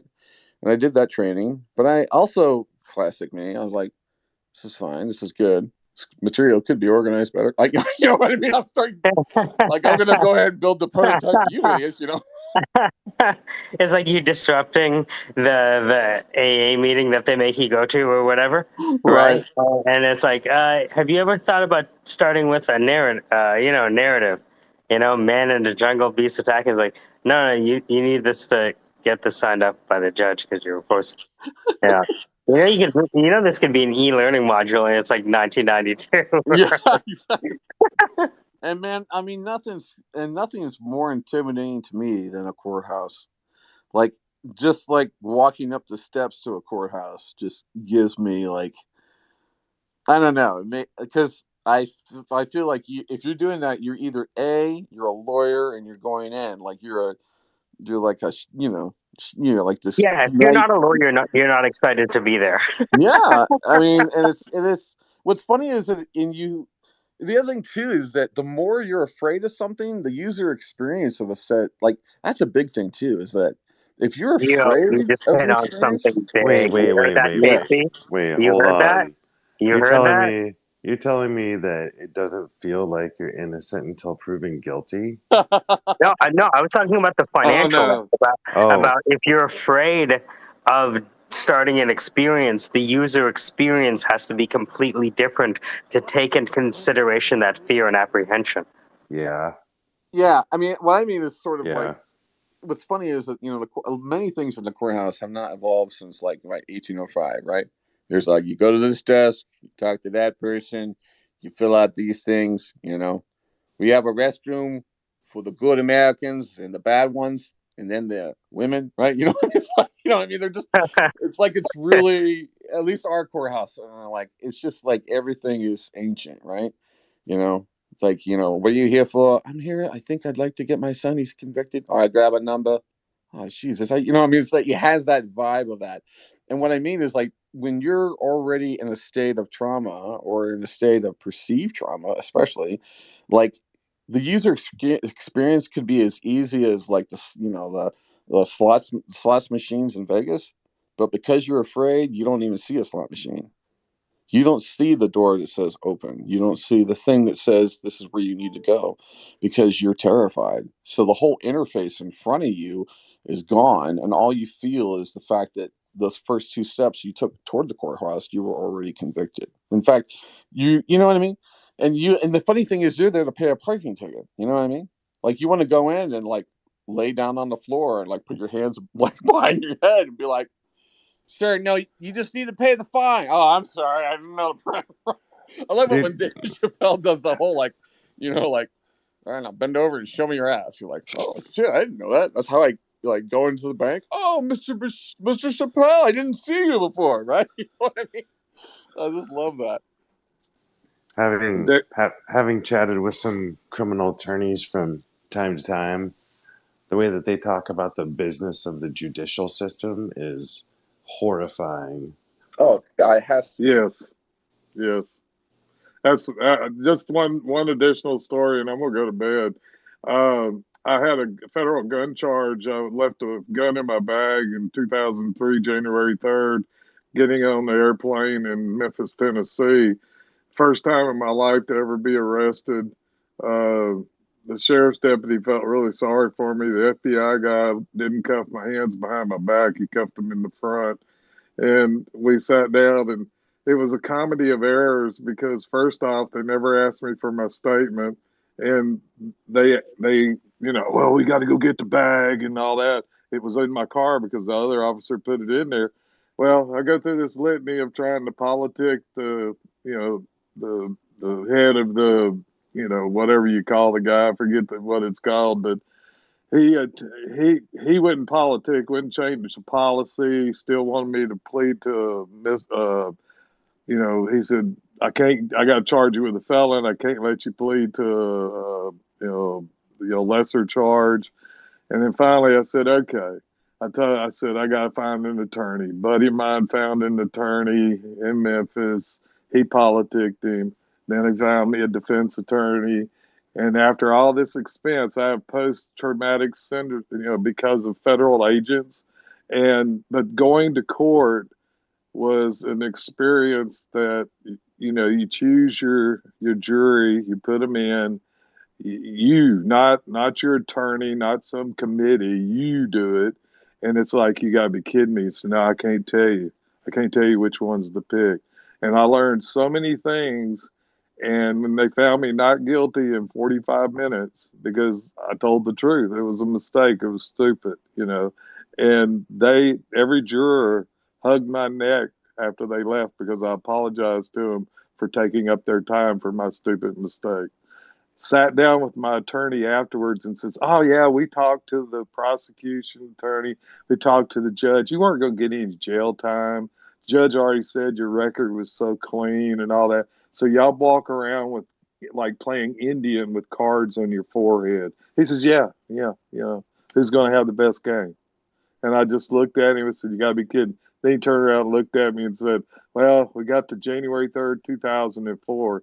I said, what do you mean? He says, well, the state of Tennessee could charge you. I said, you got to be shitting me.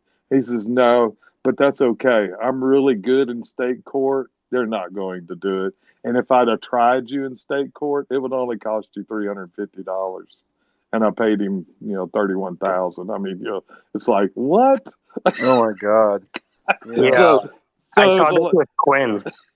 I saw this with Quinn, dude. When Quinn, I think it was like 35 to 40 grand that he owed for like driving things. And he went to court. It was me and him, right? I was sitting in the back.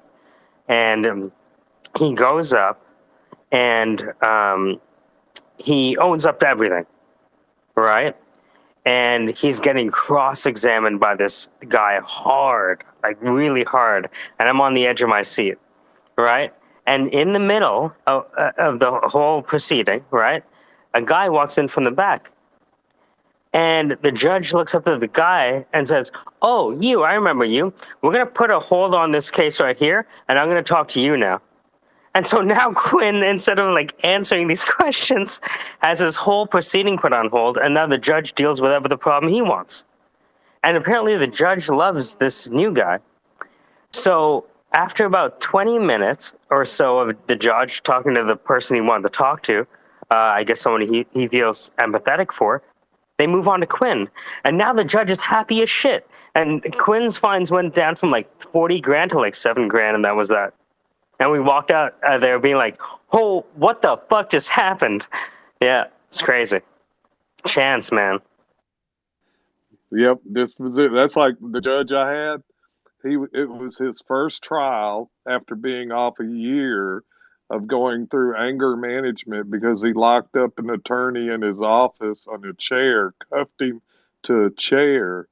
And so he had to go on a program of anger management, and they had him medicated. And he was as nice as every time I had a problem with, I don't understand that quadruple negative question that they just asked.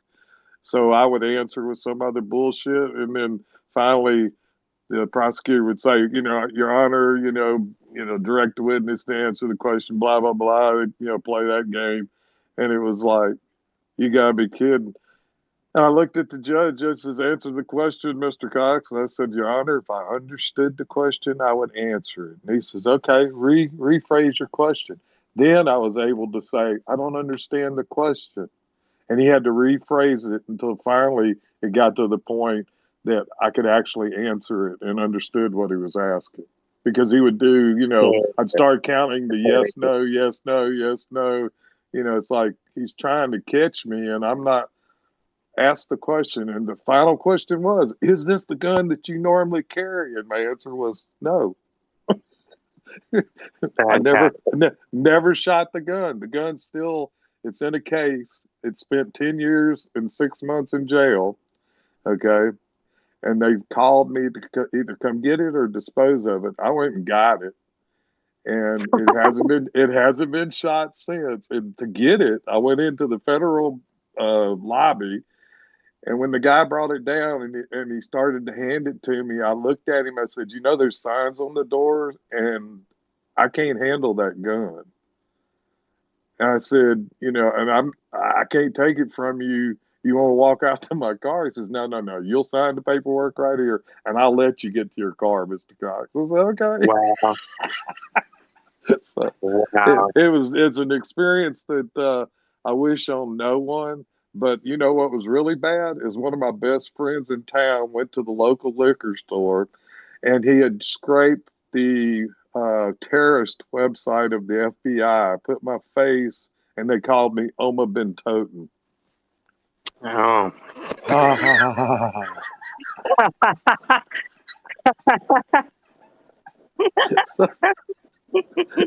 So pretty much the town knew because the local liquor store guy, he talked to everybody. And my priest told me, he says, well, God can't even interfere with the FBI. And I was going, what? Because I said, okay. There's a lot of things I can do for you here, but that's not one indulgence we have in our service catalog. But anyway, I'm going to bed. Good talking with you. Good story, Dan. Yeah, thanks, man. You sound like you were a renegade. I was a renegade too, because through college, it was like fill up the bath. First time I ever went to a fraternity sorority thing, they put Visqueen in the tub. Never seen it. Never drank. In high school, I didn't drink. Walk in and they're pouring everything under the sun in it. Everybody was drinking. I took so many people Jungle home that juice. night. Yeah, buddy. Oh man, Web3. When we do our Syndicate reunion, we don't know where we're gonna go. We're gonna do a Syndicate reunion someday. We're all gonna meet up, and I can't wait to sit down. that's gonna be I want you spatial, to right? tell more stories, Web3.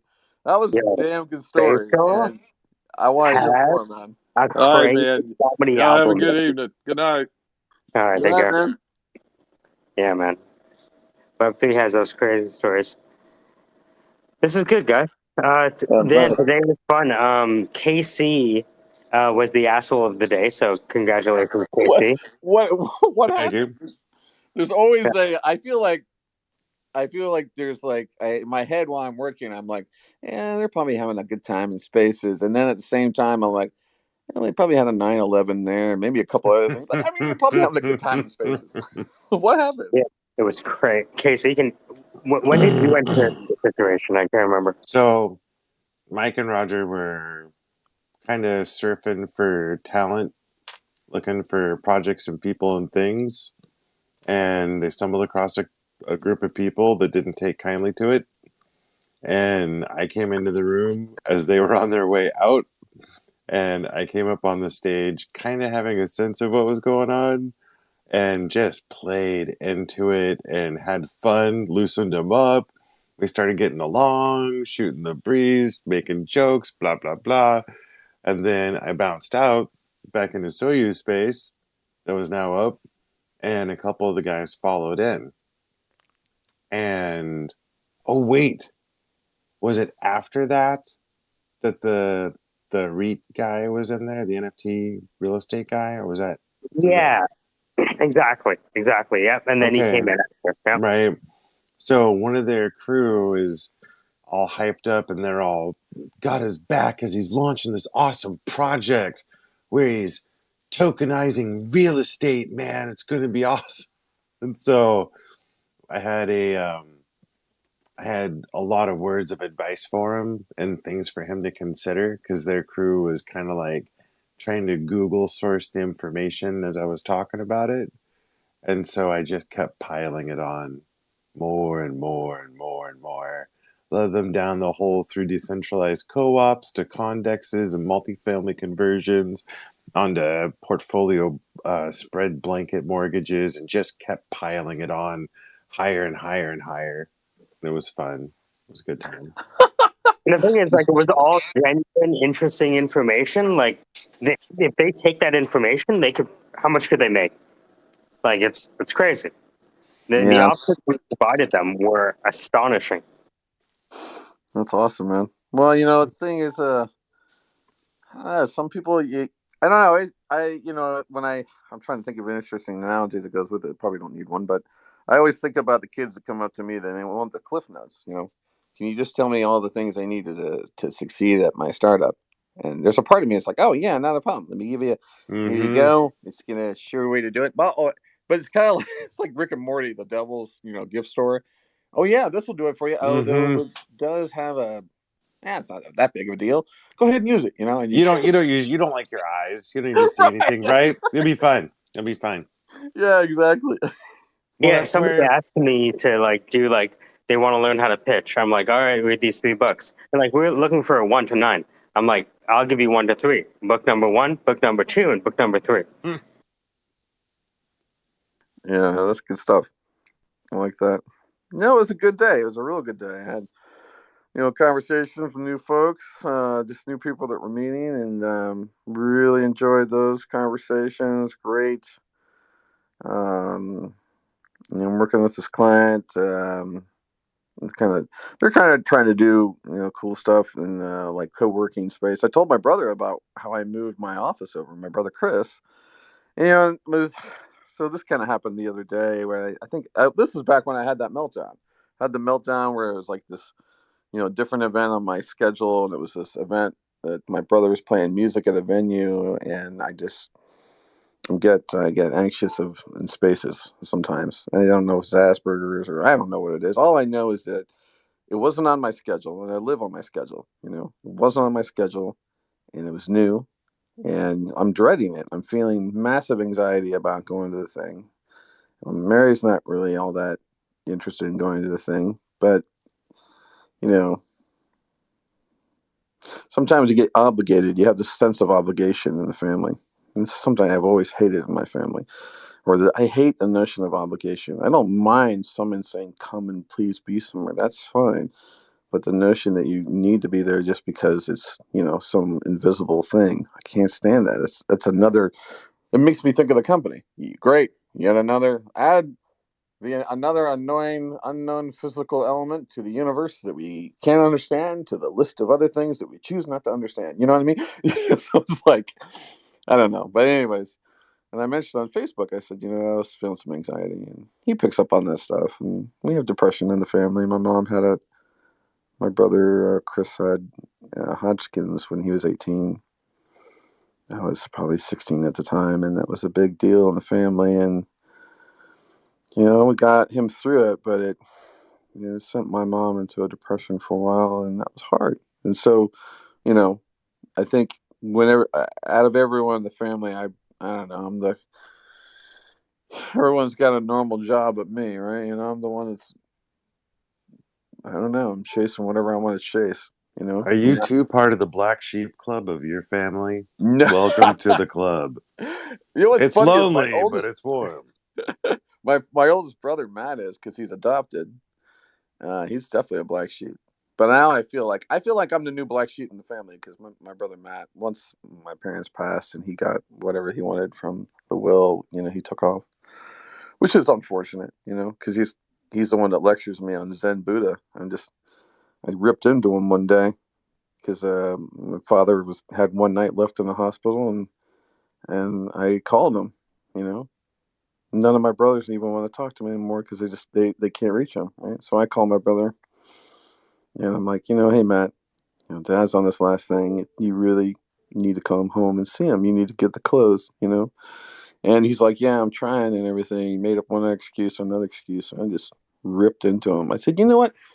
For a guy that's done a whole lot of Zen Buddhist shit, you are so full of shit. For a guy that goes on about the Zen, this like you told me you went up to a mountain with a bunch of people and meditated on the divinity of XYZ and PDQ. You can't even come see the man that fucking raised you. Yeah, yeah, you were a wild child and you did bad shit and you got sent to a fucking farm in Idaho. You know what? And then what? You went into the Navy, you become a chief petty officer, and then what? Then you became like a respected teacher. You know what I mean? He changed your fucking timeline, and you tell people you're a fucking Buddhist. I was like, dude, you're so full of shit. I love the fact that you believe this because I know that you're nothing, and I know that you know it right now too, and that's what's great. You know what I mean? Because you went and spent years to find your Zen spot, only to realize that you didn't gain anything because you won't come and see your dad before he passes away. You know what I mean? And then that night, he's like, fuck. And he got a plane ticket, but snowstorm. By then, it was too late. And he was gone. And you never got the clothes. You resented him your whole life. And I'm like, I don't even know why. It's like, God. And you're like the fucking mathematician. You're the one that tells me, like, every time we sit down, we talk about order and logic and all this shit. And Zuda that been that. I wanted to go in there and just knock his whole temple to he has this whole stuff in the corner and shit. I'm like, God, how can you go to a school of humility and at the same time walk outside and throw shit on the homeless like they parked in your parking spot? You know what I mean? That kind of shit. That is. I mean, it was, man, Casey, you would love that moment. It was like bolts of lightning coming down that motherfucker. You know what I mean? Yeah, I it's kind of mean, funny to see like Westerners Yeah. put on the fashion of Hinduism and Buddhism. It's really a sight to behold. I just, it just made me mad because I was like, Dad loved God and he was Catholic. But you know what? Every day, my father read book after book on like the science and God, science and God. He was always on that. He loved both pieces. In fact, and that's what I'm seeing too is that the more you actually like, I don't know, I'm seeing more people like that I really respect and like research and like really advanced areas, and they don't have anything bad to say about the notion of God. You know what I mean? They have not like they understand it, and they actually there's like this thing of like once you understand even more like science, you actually understand the like God's purpose. Like you know what I mean? It's like you Yeah. see people go in and doubt God, and then they the thing is that I see it less of God. I see it more as universe because I'm trying to change the narrative of the almighty figure. You know what I mean? I don't want that figure because I don't think that's truly true. I think if anyone figured out scale first, God did, right? So obviously, you know what I mean? Like if you, I don't know. Go, Sandra. You saying something? No, that's just in a very sad situation. Yeah, it was, and you're right. It's you're right. Yeah, it was a very complex situation, and there's a lot of. I'm giving you I'm giving you the red wedding. I'm not giving you all the other things that go with it. But sometimes that's all we have. I miss my brother Matt. I still reach out to him. It's funny. People always ask me, why don't you do retribution? Why don't you do the retro? I'm just like, I mean, one, it takes energy, and I don't want to do that. What do you Two, mean? I mean, you're being honest. How's that? no. I mean, people want me to, be mad and then sort of hold a grudge. You know what I mean? There's like a lot of people like it's kind of like you should hold a grudge. You should be angry. Well, I mean, I am angry, but I still forgive my brother. You know what I mean? It's like for as much as he doesn't want to be a Rockwell, he is, and I'm gonna let him know that. You know, and I'm glad that my brother reached out to me when he saw I was anxious, and my brother Chris has always done that. He's like, "Hey, I saw your stuff, and I saw you're anxious, man. I was like, yeah, I hate those things, and I'm sorry I missed your show. I felt really bad. He's been doing great shows, and I can't go because I get, and it's partly just because it was a bunch of things. It was sudden, and it wasn't. I don't know, man. When I get older, the more I tune into what I want, that's all I want. And then I just, whatever's not needed, I'm just gonna get rid of that noise. Got things to do. Got opportunities. Yeah, I do the same thing kind of with my family, where I've gotten to the point where I'm comfortable with having the amount of contact that I have with them, and they're just gonna have to know that I'm gonna love them from a distance. And it's not that I don't want to hang out. It just where I am right now, I'm gonna love you from a distance. Yeah. And the nice thing is, as a family, we're all pretty close. Like, sister's in town. She's, doing good. That's another story, but she's doing good. Sister's in town. My brother Chris is in town. And my brother Paul's in town. And then my brother Tom's out in Connecticut. And then my brother Matt's somewhere in Denver. Yeah, but we're largely. So Mostly wait a all minute. together. Out of the 6 of you, where do you fall in the age range? Are I you am the youngest oldest, motherfucker. youngest? Oh, son of a bitch! Yep, I'm the youngest. I'm the one, the court jester. We sit around. I'll give you I'll do a scene from. I'm gonna do a one-act scene on 1984. It's Thanksgiving at the Rock Balls. So we have this big table, right? Classic table where you got the centerpiece to make it wider, right? Everything's decked out. Mom's got the fine china out. It's a big deal. They're in the kitchen, and my sister and my brother Tom are debating. I arrive. What are we talking about? Tom goes, well, I just don't think, if you're going to do cranberry sauce, if it doesn't have the indentation of the can, then it's probably not cranberry sauce. You know how cranberry sauce comes in the can? Take it out, and it just looks like that block of the can, And so my brother Tom is making a case for, I think if we're going to have cranberry sauce on the table, it needs to look like it came from a cranberry can. So he's fighting for that, while my sister is saying, I think that's fine, but the chutney needs to be done this way. So they're having it's like, we're a house of engineers, right? So everyone is sort of geeky and strange, right? And my mom is probably the only one she's just doing everything. She's grabbing things, moving things, running around. Everyone's in the kitchen, noise crazy. My dad is having his classic snack before dinner. Triscuits and cheese, just Triscuits and melted cheese, and we all sit around. Glorious. And one of the things I love about our family was, we how you like? Can you pass the mashed potatoes? Can you pass the salad? Can you pass the salad?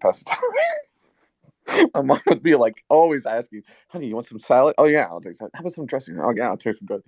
But you would be passing food for the first 15 minutes of the meal. Literally, everyone's just passing the dish. It goes round, round, round, passing the dish, round, round, round.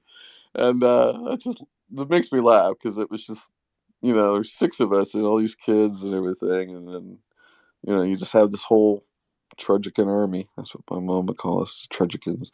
And, just so many funny things. I don't know why I brought that up, but It's a good memory. It is a great memory, and we, once the conversation gets too hot, my mom would always tell a story of grandmother.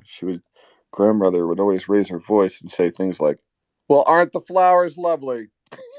And so that stayed in our family. Perfect. Dude, that's perfect. Well, aren't the flowers lovely? And that was drowning everyone out with positivity. Right. Yeah. That's the family cue for shut the fuck up. Shut the and fuck move up. to the next conversation. I'm just gonna say I'm sorry now because I'm going to abuse the shit out of that going forward. I know we have to use that. I'm sorry, but that's that is a safe word in this space. Okay? When you don't want to hear about no more how you can hook up, where you can beta test things to death, You know what I mean? And just like, and look at those flowers. Those flowers are lovely. I love those Yeah. flowers. Well, my dad was when he went to school, his first degree was like in German and chemistry. That's his first degree, and then he got another degree in like engineering, human factors. But he told me, he's like, Dan, he's like, when I was studying German, I wonder, he spent time in Germany and all this stuff. He was in the Air Force and did other things and stuff, and but when he came back, being Catholic and everything, he was really big into the all the old, like the Sistine Chapel, all that kind of stuff, really into all those things. And along the way, he would, he learned Latin, and he would, recite that sometimes at, dinner, and stuff. And it was a great, having a father as a professor was just amazing. It was, every moment was a teaching moment. So you're saying you had a German father scientist that was relocated to the United States? Potentially. Yeah. Seems okay. Actually might explain a lot if you think about it. How come Daddy never told me about? Never mind, son. Just never mind. I just loved it when he toward his 70s, he started writing down all his stories, and he was blogging. He didn't know he was a blogger. He was a storyteller, Was it emails or what are he posting or? No, he would write. He kind of was. Well, the first thing he did is in college when he taught, he would write a letter to all his graduate students every year, and it would be all the updates of what happened. And I go back and I read those because they start right when I get born, right? And it's 1969, and they start. And so, the first one is moving into the new house, and he talks about, things like, we drove around the neighborhoods and gathered all the good rocks. We left all the bad rocks that whatever people, Yeah, we also dug up 2 trees that look pretty good. They were on this property, and we'll put them on our, These are the things. Like my dad's house is like the first house in the lot, I guess, or some shit. And yeah, it's just, I love reading those. And one of the things I want to do is there's like, I guess there's probably maybe 36 letters or so. It's like 36 years worth of sort of history or whatnot. And what I want to do is put them all in a book, and then I actually want to trace all the graduate students and sort of say, where are they now? Like, I want to do the impact of my dad. In other words, my dad taught these people, where did they go in life? Because what was great in the letters is he'll talk about the things that everyone's doing in the department. He'll be like, Bob Smith is working with NASA and Ford on a, comprehension engagement for fiberglass systems. And then he went to, and he mentions things like AI in the 50s and 60s. The 60s and 70s. He talks about AI. We're working on this artificial intelligence thing. That'll go well, right? That's my dad. Like, you wonder, like, where I get my humor. I get so much of it from him because he was so killer on sarcasm and stuff. Yeah, for me, it's my mom was big into genealogy, art, and painting, and crafting. And so for me, I want to get all my mom's art displayed. It's gorgeous stuff, just beautiful art. So yeah, Yeah, man, you got to you know, celebrate that. yeah, that's what Yeah, I'm man. talking about. Yeah, Like man. let that linger. Yeah, Yeah, yeah. That's super important. And in fact, it's funny. I feel the calling to write these stories now while they resonate in me. Like, there's a part of me that's like, I got to get these stories down before they age to the point where, strike while the iron is hot, man. yeah. So I've Right? really been thinking about that a lot because I don't know. I want to, well, I definitely want to do that book, and I want to show the timeline because it shows not only that, but the thing is, I can do the math on that. I can go back to the department and go, like, you know, this isn't just a professor. This turned into, 650 million in innovation that happened here in this building in Baker Systems in 508. Was he, Well, did he have PhD students? he had PhD students. Yeah. Do you, I looked up. I remember when I was started doing research on AI. I just started going back and seeing who people did their Yeah. PhDs on. So like Yeah. Norbert Wiener, who was supposed to be like the father of cybernetics. I'm like, who did he do his PhD on? It was like Alfred North Whitehead. Who's Yeah. that? Oh, that guy wrote Principia Mathematica. So there's like a online educational genealogy chart that's being created as well. That's pretty cool. I love that kind of stuff. Yeah, they might exist. What was his name? You remember? My father's Yeah, name? Hey, yeah, I'm gonna bounce around. I'll catch you Oh guys my yeah. later God. What's on. up, Thomas H. Rockwell. Thomas H. Rockwell. Thomas? H. Rockwell. You'll probably see a lot of citations, mostly for automotive driving. Probably driver distraction studies is the main things he worked on. And we did crazy studies where you get college students, and Mm-hmm. Columbus has a big outer belt, and you're like, all right, let's we need these participating students who are like, okay, I just want you to drive around the outer belt over and over. So they would drive around the outer belt, and they were doing studies on the radios. And so you're like, changing stations and making exits. And so you're trying to test, how bad is the distraction of this radio? What's the glance rate? The glance rate, everything has a parameter. You don't want anything on the dash that has a glance rate over 2.5 or whatever. 2.5 glances, anything that requires more than that, now you have a distraction problem. That's the kind of stuff he worked on, which is cool. And the X-ray reconstruction, and he just did a lot of the court case stuff he did was pretty cool. He went to Hawaii 3 times. Hawaii has terrible, crazy roads, and he did a bunch of studies up there for just insane accidents in Hawaii, where people come down these hills, and the sign that says the intersection is coming is actually not in, like, there's not enough time, right? That's the kind of lawsuit that the state gets hit by. They get hit because they put the sign, just beyond the curb, but they didn't maybe put enough actual braking material. So by the time you hit C35, you're in a turn, you're fucked. You're going to go through and you're going to, kill somebody, right? So it's like the city's to blame or the state's to blame, etc. That kind of stuff. Did you find anything? I can find something on for you, but No. I found the academic genealogy tree. So let me send this to you right now. I'm curious to see if you're able to, because when I found this, it was like, dude, imagine how crazy it is to see if you like a professor that you like, and then you get to see all of their academic children and all of their God, academic that's what I want. fathers. That Dude, exists. okay, so it's at the top. Yeah, academictree.org. Check it out. Oh my God, that's I mean, that's what I was gonna build. I was gonna build something, Wow.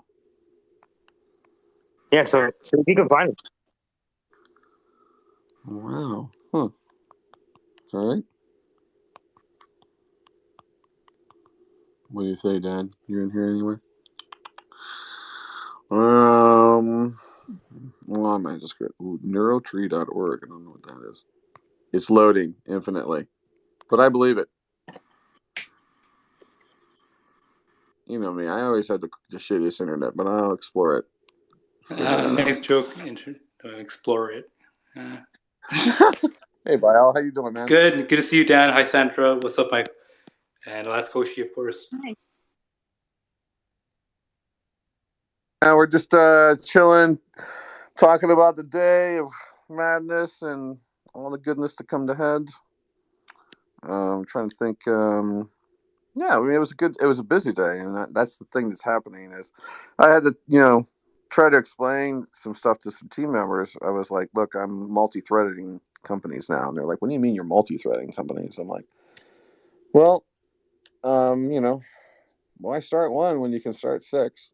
And yeah, bro, I'm on the freaking same boat. Like, I still am with Satoshi's Index, and it's just like today, I really grinded it out, but then it's just like, frick, man, I could have been doing my own thing, and I don't know how that. I have no idea how you could do that stuff. Hey, Dan, by the way, I found it. This is crazy. Is this the actual? What'd you find? Dude, this is nuts. Your dad was fucking prolific as shit, dude. Are you looking at Dan's family? His dad was a professor and had a bunch of, I guess, PhD students. So check out this. Hold on, let me just post it to the top. See if it works for you. It's a pretty Okay. wide.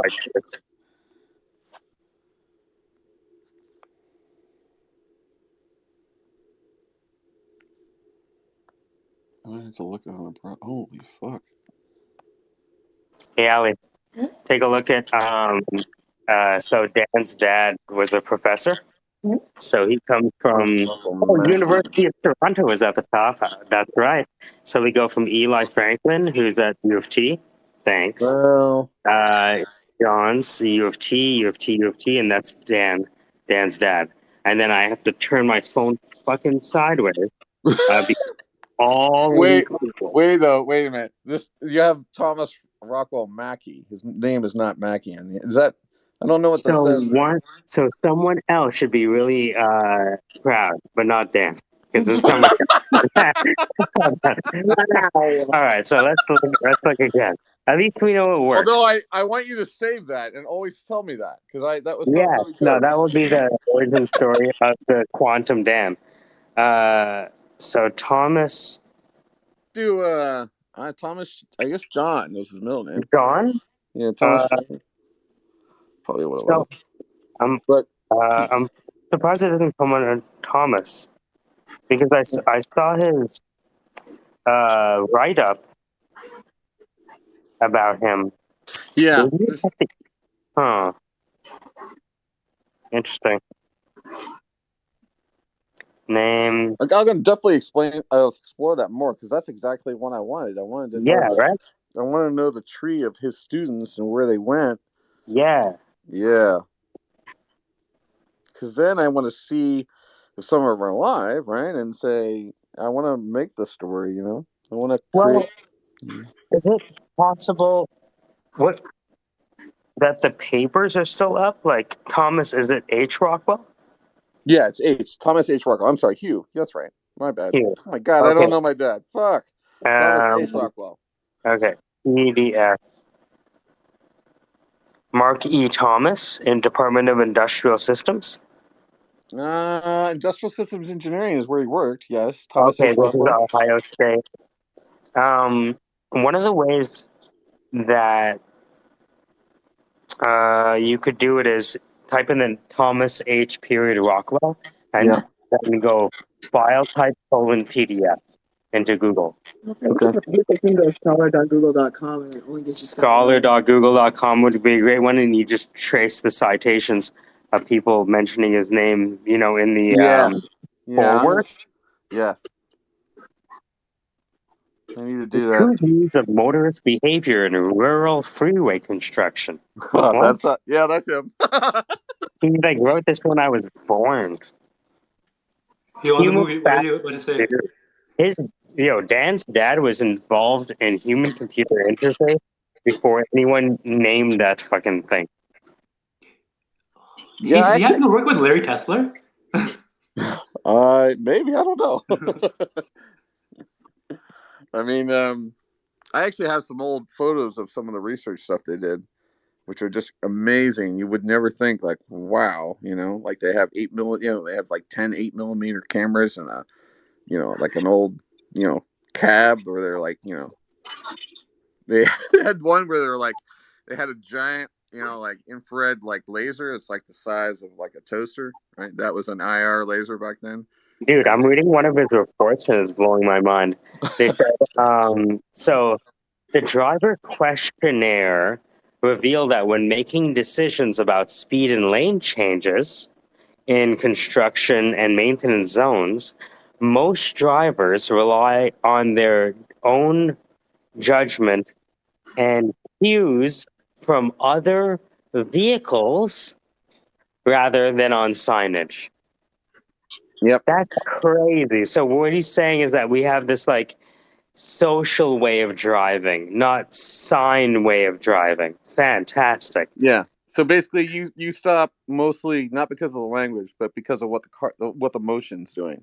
If the motion and the cars are all moving, you're going to sort of follow that. You'll look at the cues for other That can drivers. fuck you up because when you're like texting while you're driving and you like Correct. at the stop Yeah. and then somebody jerks to move forward, you assume that it's green, but that Yeah. person might just be creeping ahead. Yeah, the social nature of how we drive, that's crazy, and he was discovering that back in the early '80s. Yeah. It's good stuff, man. I appreciate you, Michael. I love Yeah, you and Allie are super academics, and you um, should do that thing with fucking clients where you're like, all right, we're gonna have a 20-minute meeting in the morning, and you're gonna tell me your end result, your rewards, how we might fail, for what has to be true for us to succeed, how others have succeeded, how we might succeed, and then we're gonna come back in the evening, like at 4:30, at the end of your day. So you don't want to do anything in the last, you know, 30 minutes of your day, right? So you're gonna sit down and I'm gonna show you this thing, and that'll be that. And if you want to work with us, then it'll be like a year-long commitment. Hey, Janet, are you there? Can you hear me? I guess not. She may have went to sleep. But yeah, That's man, okay. today was Yeah, good. man, it's good stuff. It was a good day. Tomorrow is more of a lighter day. I'll be done. I'll probably be on for a bit for tomorrow for sure. It seemed like today was just end to end to end. It was busy, but lots of great conversations. I really enjoyed them. It's good stuff. Janet, are you there? I'm gonna try one last time. Before I Mhm. close the call. Hey, Janet, Hey, how's it hold on. going? I'm good. How are you? Good. Is Miss H sleeping? I hope. Yes, she is. Good. Mm-hmm. Good. So So Dan I'm meet here. Janet connects entrepreneurs and business owners. Yeah, nice to meet you. The ones here, yeah. Hi, guys. Nice. Yeah, I've been here listening to the different conversation that you guys are having. Nice. So, Don, where are you located? I'm here in Columbus, Ohio, and thank you. It's nice to meet you. Oh, okay. What about Sandra? I am originally from New Jersey. I'm in Miami now. Right, and, Yeah, Bilal? perfect. I Oh, am from BC, Canada. I was born in Texas, and my parents are from Pakistan. so you're currently in BC? Yeah. Oh, nice. Okay, so I'm in the same province with Michael in Ontario, Oh, but you're in Ontario on the east side. yeah, I'm in Toronto. Have you been to BC? You know the BC vibe? No, Oh, damn. I'm hoping. Lots of nature, lots of nature. Oh, Janet, I haven't talked to you in so long. What have you been up to in the past couple of months? I I saw the thing know. with City College with the healthcare and the nurses. Yeah, well, right now as it is, I'm doing connecting, trying to get how should I say it, students or Mhm. prospects you to come into Canada, whether through Where? a work program or study. So, like, from where? From Jamaica or just anywhere in the world? Just to. Anywhere in the anywhere in the Oh, world. okay. So, what Yeah. you're saying is that if anyone listening to this knows anyone who wants to come to Canada, then you might have the fast track through healthcare programs to get into the workforce? Yes, correct. Gotcha. Yeah, because there are all kinds of programs out there right now, I, I especially have with I have immigration. I have somebody that I know who escaped from Sumy, Ukraine when the war kicked off. And Escape. he was like, yeah, he was he's in med school, right? But he was looking to come to Canada. What I'm gonna do, his name is Dr. Michael. He was actually featured. It was funny. We were doing a space, and the New York Times came in the room, and we were talking to these guys, and eventually we were able to, like, through this organization called Diaspora Relief, actually evacuate them. So what I'm Mm, going to do right now is send you his number, mhm, Dr. Mike. I just call him Dr. Michael, right? He's from Ghana. Oh, And nice. I think he's in Germany right now. And so, I know he's doing med school, but if he could, come into Canada as a nurse, I'm sure he would figure it out. You know what I mean? Yeah, most definitely. Whatever they need, Yeah, because they can transition, right? Like from Yeah. yeah, yeah. So It's just sometimes it's to get your foot in the door. fun. I just sent you his number. I So told him I to want to sit reach you out to him. He's been asking me for a while about options in Canada, but I never heard back from any of the universities. So this would be perfect. He would love to hear from you. Just tell him, his name is Michael, obviously me. So yeah, Yeah, well, City College could be a great it'd be medium. great. No, it's perfect. Yeah, And the thing yeah. is, like, if you send me some information, I can send it to the whole diaspora relief group, and I will. they probably have hundreds and hundreds and hundreds of members right now. So there might Yeah. be a lot. Uh, there were Indians, there were Hmm. Nigerians, and Ghanaians, particularly studying because the med school is cheaper out there in Ukraine. I didn't know that. Oh, really? Yeah, so you basically have like an entire class of med school students who were displaced and are looking for places Oh, to go. yes. You Because understand? Yeah. yeah, being with the African diaspora, they Mm-hmm. have Mm-hmm. a group set up now to somewhat help these guys. Yeah. Okay. So Yes. if you send me a flyer or whatever for, it is, what's the college called again? What City am I? College. A City. city college. That's City right. College. Yeah. Yeah. So send me something on them, and I'll send it into the whole group, and you might have like 25 to 150, people hitting you up. But remember, I was trying to get on this like months ago. Yeah, well, I mean, it takes time, right? But Yeah. now that you have it, it's one of those Yeah. things where if I could just point you in the direction of all of these displaced, halfway med school doctors, they'd probably jump at a chance to, take, two step backs to take, maybe zero steps back because they go from Europe to Canada and then they can at least continue on with their medical career. Yeah, and the group that in with the diaspora, we were trying to find out if there are any universities here. So if you know of any that they could go Well, I mean, there enter. might be an opportunity because I just one of the other companies that we're working with did a lecture at McMaster, Mhm. right? So maybe I can talk to them. I mean, they were in aerospace. No, they're not aerospace, but they were in energy and physics. But you never know. They're not. You know what? What I could probably do is just walk into McMaster and just say, "Hey, this is what we want to do, right? Take me to your leader," kind of thing. All right, great. Oh, that would be great. Yeah, they're like Yeah. maybe 10 Yeah. minutes away from my house. Yeah. Okay, because many of them are displaced right now and looking for Uh-huh. opportunity. Yeah, oh yeah. No, Yeah. there's like literally, we did the space and New York Times comes into the room, hears that the people in the room are like desperately trying to get out of Ukraine, then interviews the people over Zoom, and then the next couple days they have they're like literally in the New York Times. Yeah.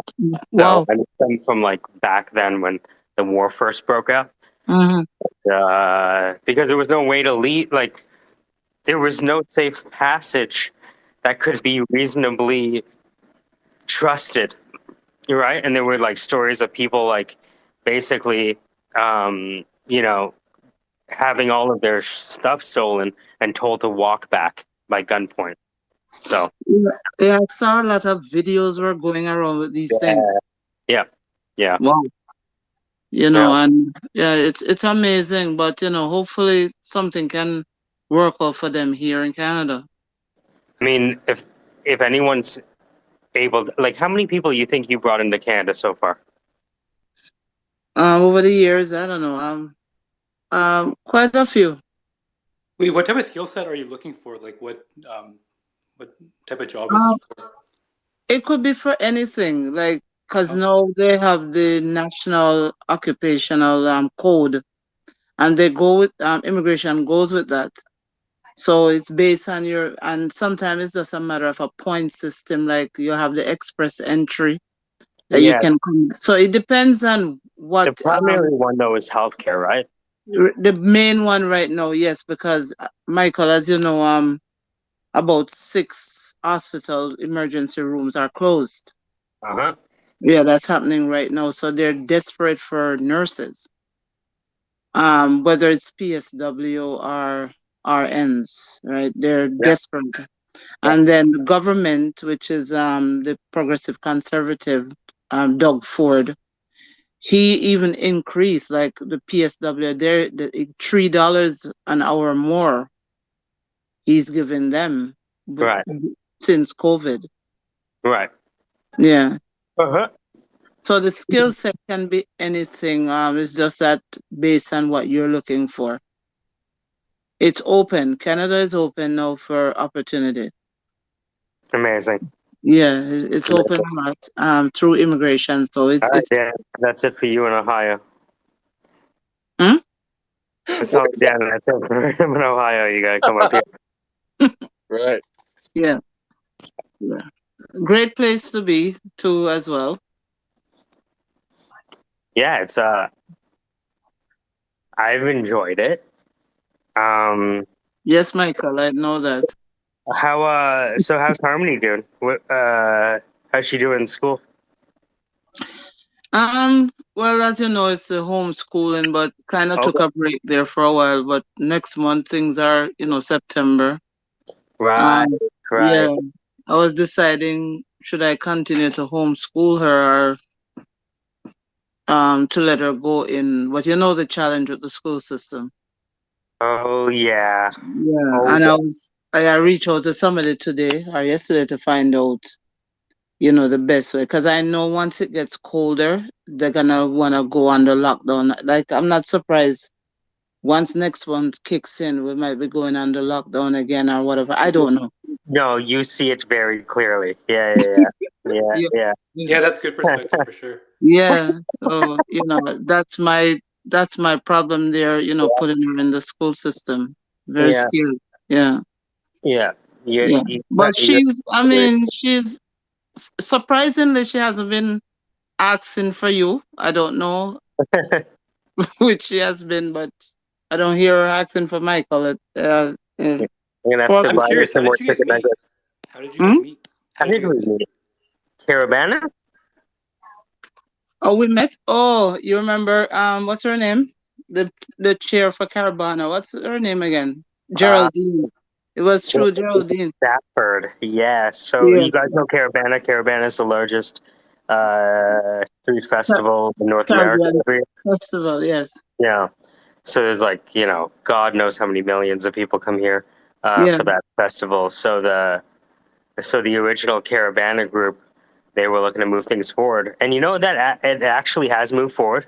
Hey Janet, we Oh, that, yeah, we what we did over the past last year, what we did is we did like a kids club mass camp where we had the kids put together their own costumes from scratch. mm-hmm. And so we did that over Zoom where we even sent like stuff for kids to make the costume at home, Is that right? with Mama?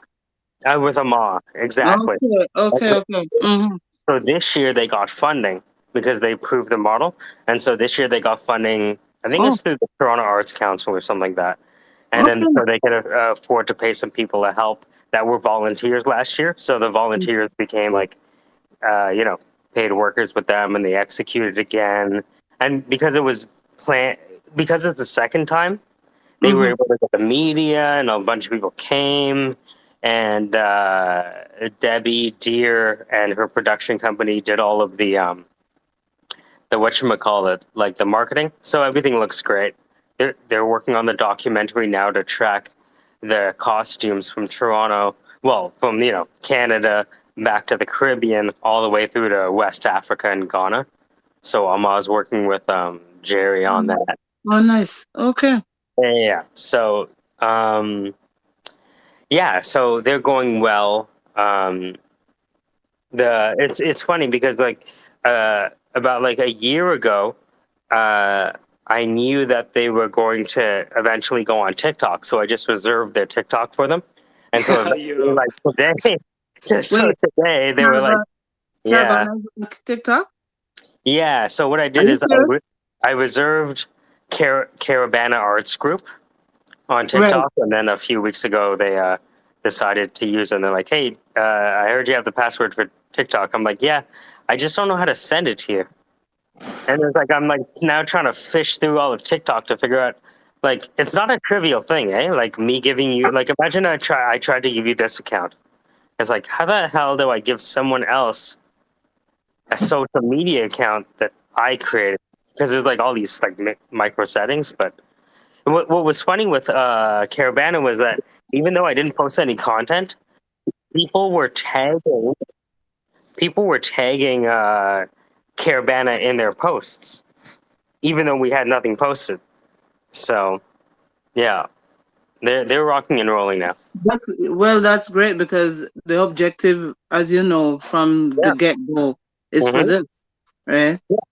Yeah, they wanted to focus on the new school, right? That, you know, and there's this idea of critical race theory, right? And no matter what side you stand on it, the idea is that you want to teach history in a culturally relevant way, right? Because, you know, whenever you think of history, we would just study, you know, Canada and Jacques Saint Laurent and stuff like that, right? Yeah, We never right. learned any other kind of history, Yeah, right. let alone Exactly. you know what I mean?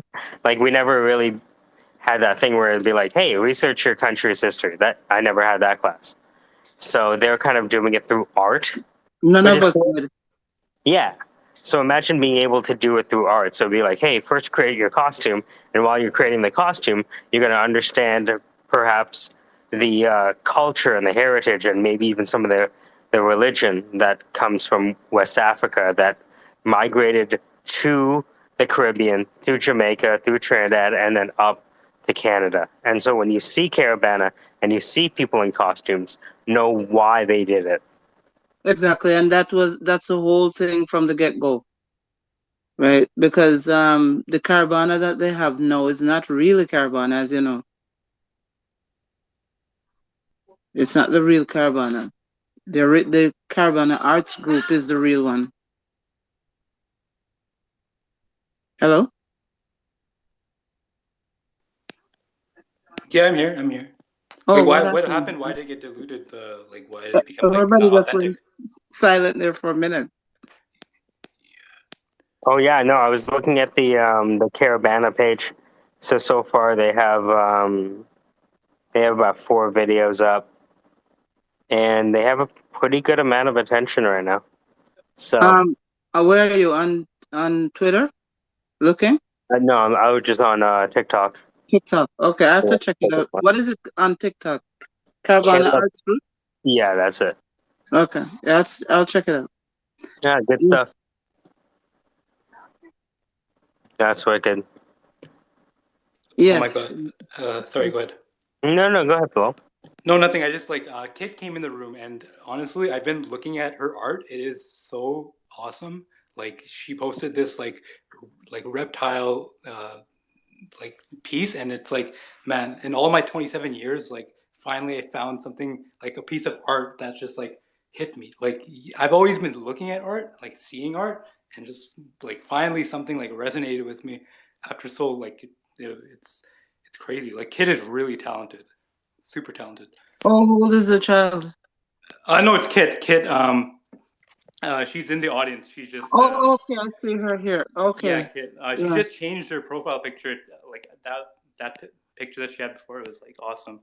It is something. Apparently it's going to be done in September. I wonder if like a one-of-one physical piece is available, because I saw that it was only on OpenSea. Like, this is my first time interested in like buying art, so it's a pretty exciting moment. Great. The only problem with this, I came in by coincidence tonight, so I'm not too familiar with how to manipulate this or maneuver this platform as yet. I'm learning it. Oh, you'll love it. You'll love it. I'm not sure where to go to check for what, but I'm gonna have to figure it out. Oh, just go on Kit's profile. If you see in the audience, there's Kit, her profile. Yeah. Right, yeah, and just scroll through it, and you'll see some artwork, and yeah, it just Okay, got it. yeah. Oh, NFT and stuff. Okay. Yeah. Okay, got it. All right. Thank you so much. Janet, whatever happened to what was it called? Remember the people we met with? Lumi? Oh, the Lumi. Yeah. Yeah, no, that's, you know what? Funny enough, it's happening still. It's just that they're trying to change the banking system Hmm. because they used to use Swiffin, and it seems like it's because of the magnitude of how many people are now on the platforms. They have to look for something that can work with the system that they have. So Hmm. it becomes very challenging at the moment with people getting into their account, because every Wednesday I host an event. I call it Loomy Wednesdays, and some people complaining that they can't get access to their account and all that stuff. But it's happening slowly. That's amazing. It How, still how many exists. how many people are using Lumi right now? Amongst themselves where you can trade, it's quite a bit, but they're trying to now convert to crypto. Right. That's where it becomes challenge, where you can go from crypto to fiat, right? Because we're still using fiat money. If we've been so the room that you're in is called the Syndicate, and Yeah, what we do is we mm, combine people who represent capital, people, process, technology, leadership, what have you. And so it's a long shot, but if the leader of the Lumi wanted to talk to some folks, you know, about taking a look at the project, it might be something that we could make happen now. Actually, the we kicked off the African Canadian Investment Summit, and there was like how a was thing. that? Oh, it was amazing. Ali met like the king. I'll send you the video. Cool. Yeah, yeah, yeah. Mhm. Let me see. Ali, where'd I put the video?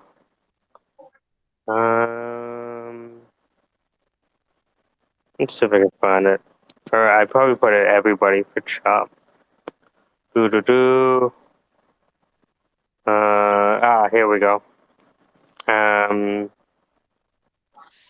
I'll share.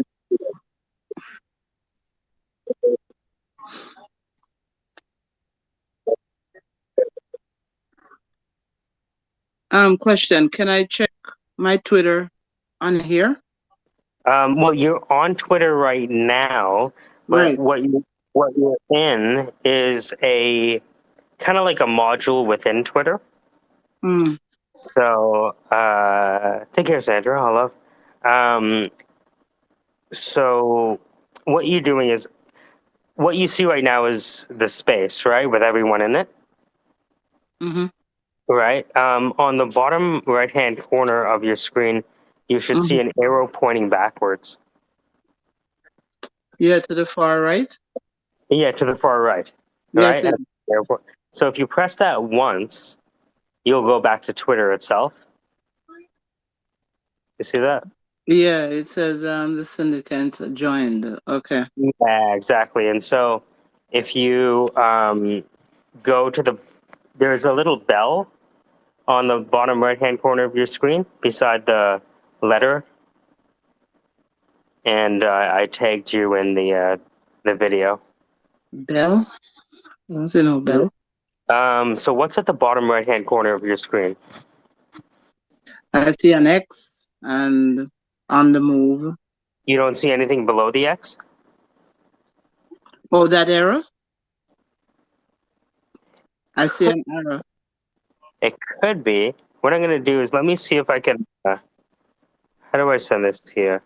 I'm going to send it to you on your WhatsApp. You can take a look. Yeah, right. Yeah. Yeah. Yeah. Oh, But yeah, okay. after with them, I introduced them to the school board, all that kind of good stuff. Mm-hmm. Hmm. Okay, I see the WhatsApp came in. Okay. So what's next is just basically making sure that City College is happy, everything's happening. Yes, and because I was there on Friday, so Oh, so this may be good as well. What happened? The City College has now gotten the okay to do English as a second language, Gotcha. offering that program as well. So that's gonna be opening for January coming. Nice. So it's non-English speaking countries. So they're allowed to come in to study. Oh wow. And then after that, no, they can transition into whatever program of their choice. I actually have somebody that wanted to come here for Mm. creative writing. His name was Abraham. He's a friend. If you could do this guy a solid, his friend just crossed over 1 million on followers on Twitter. 1 million? Yeah. Whoa. His name is Callie J. He's like a comedian from Ghana, super popular.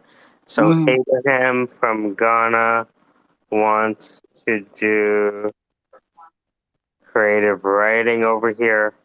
So yeah, you can hit him up. But the country has to be non-English speaking. Oh. Yeah, they cannot speak no form of English. English has to be their second language.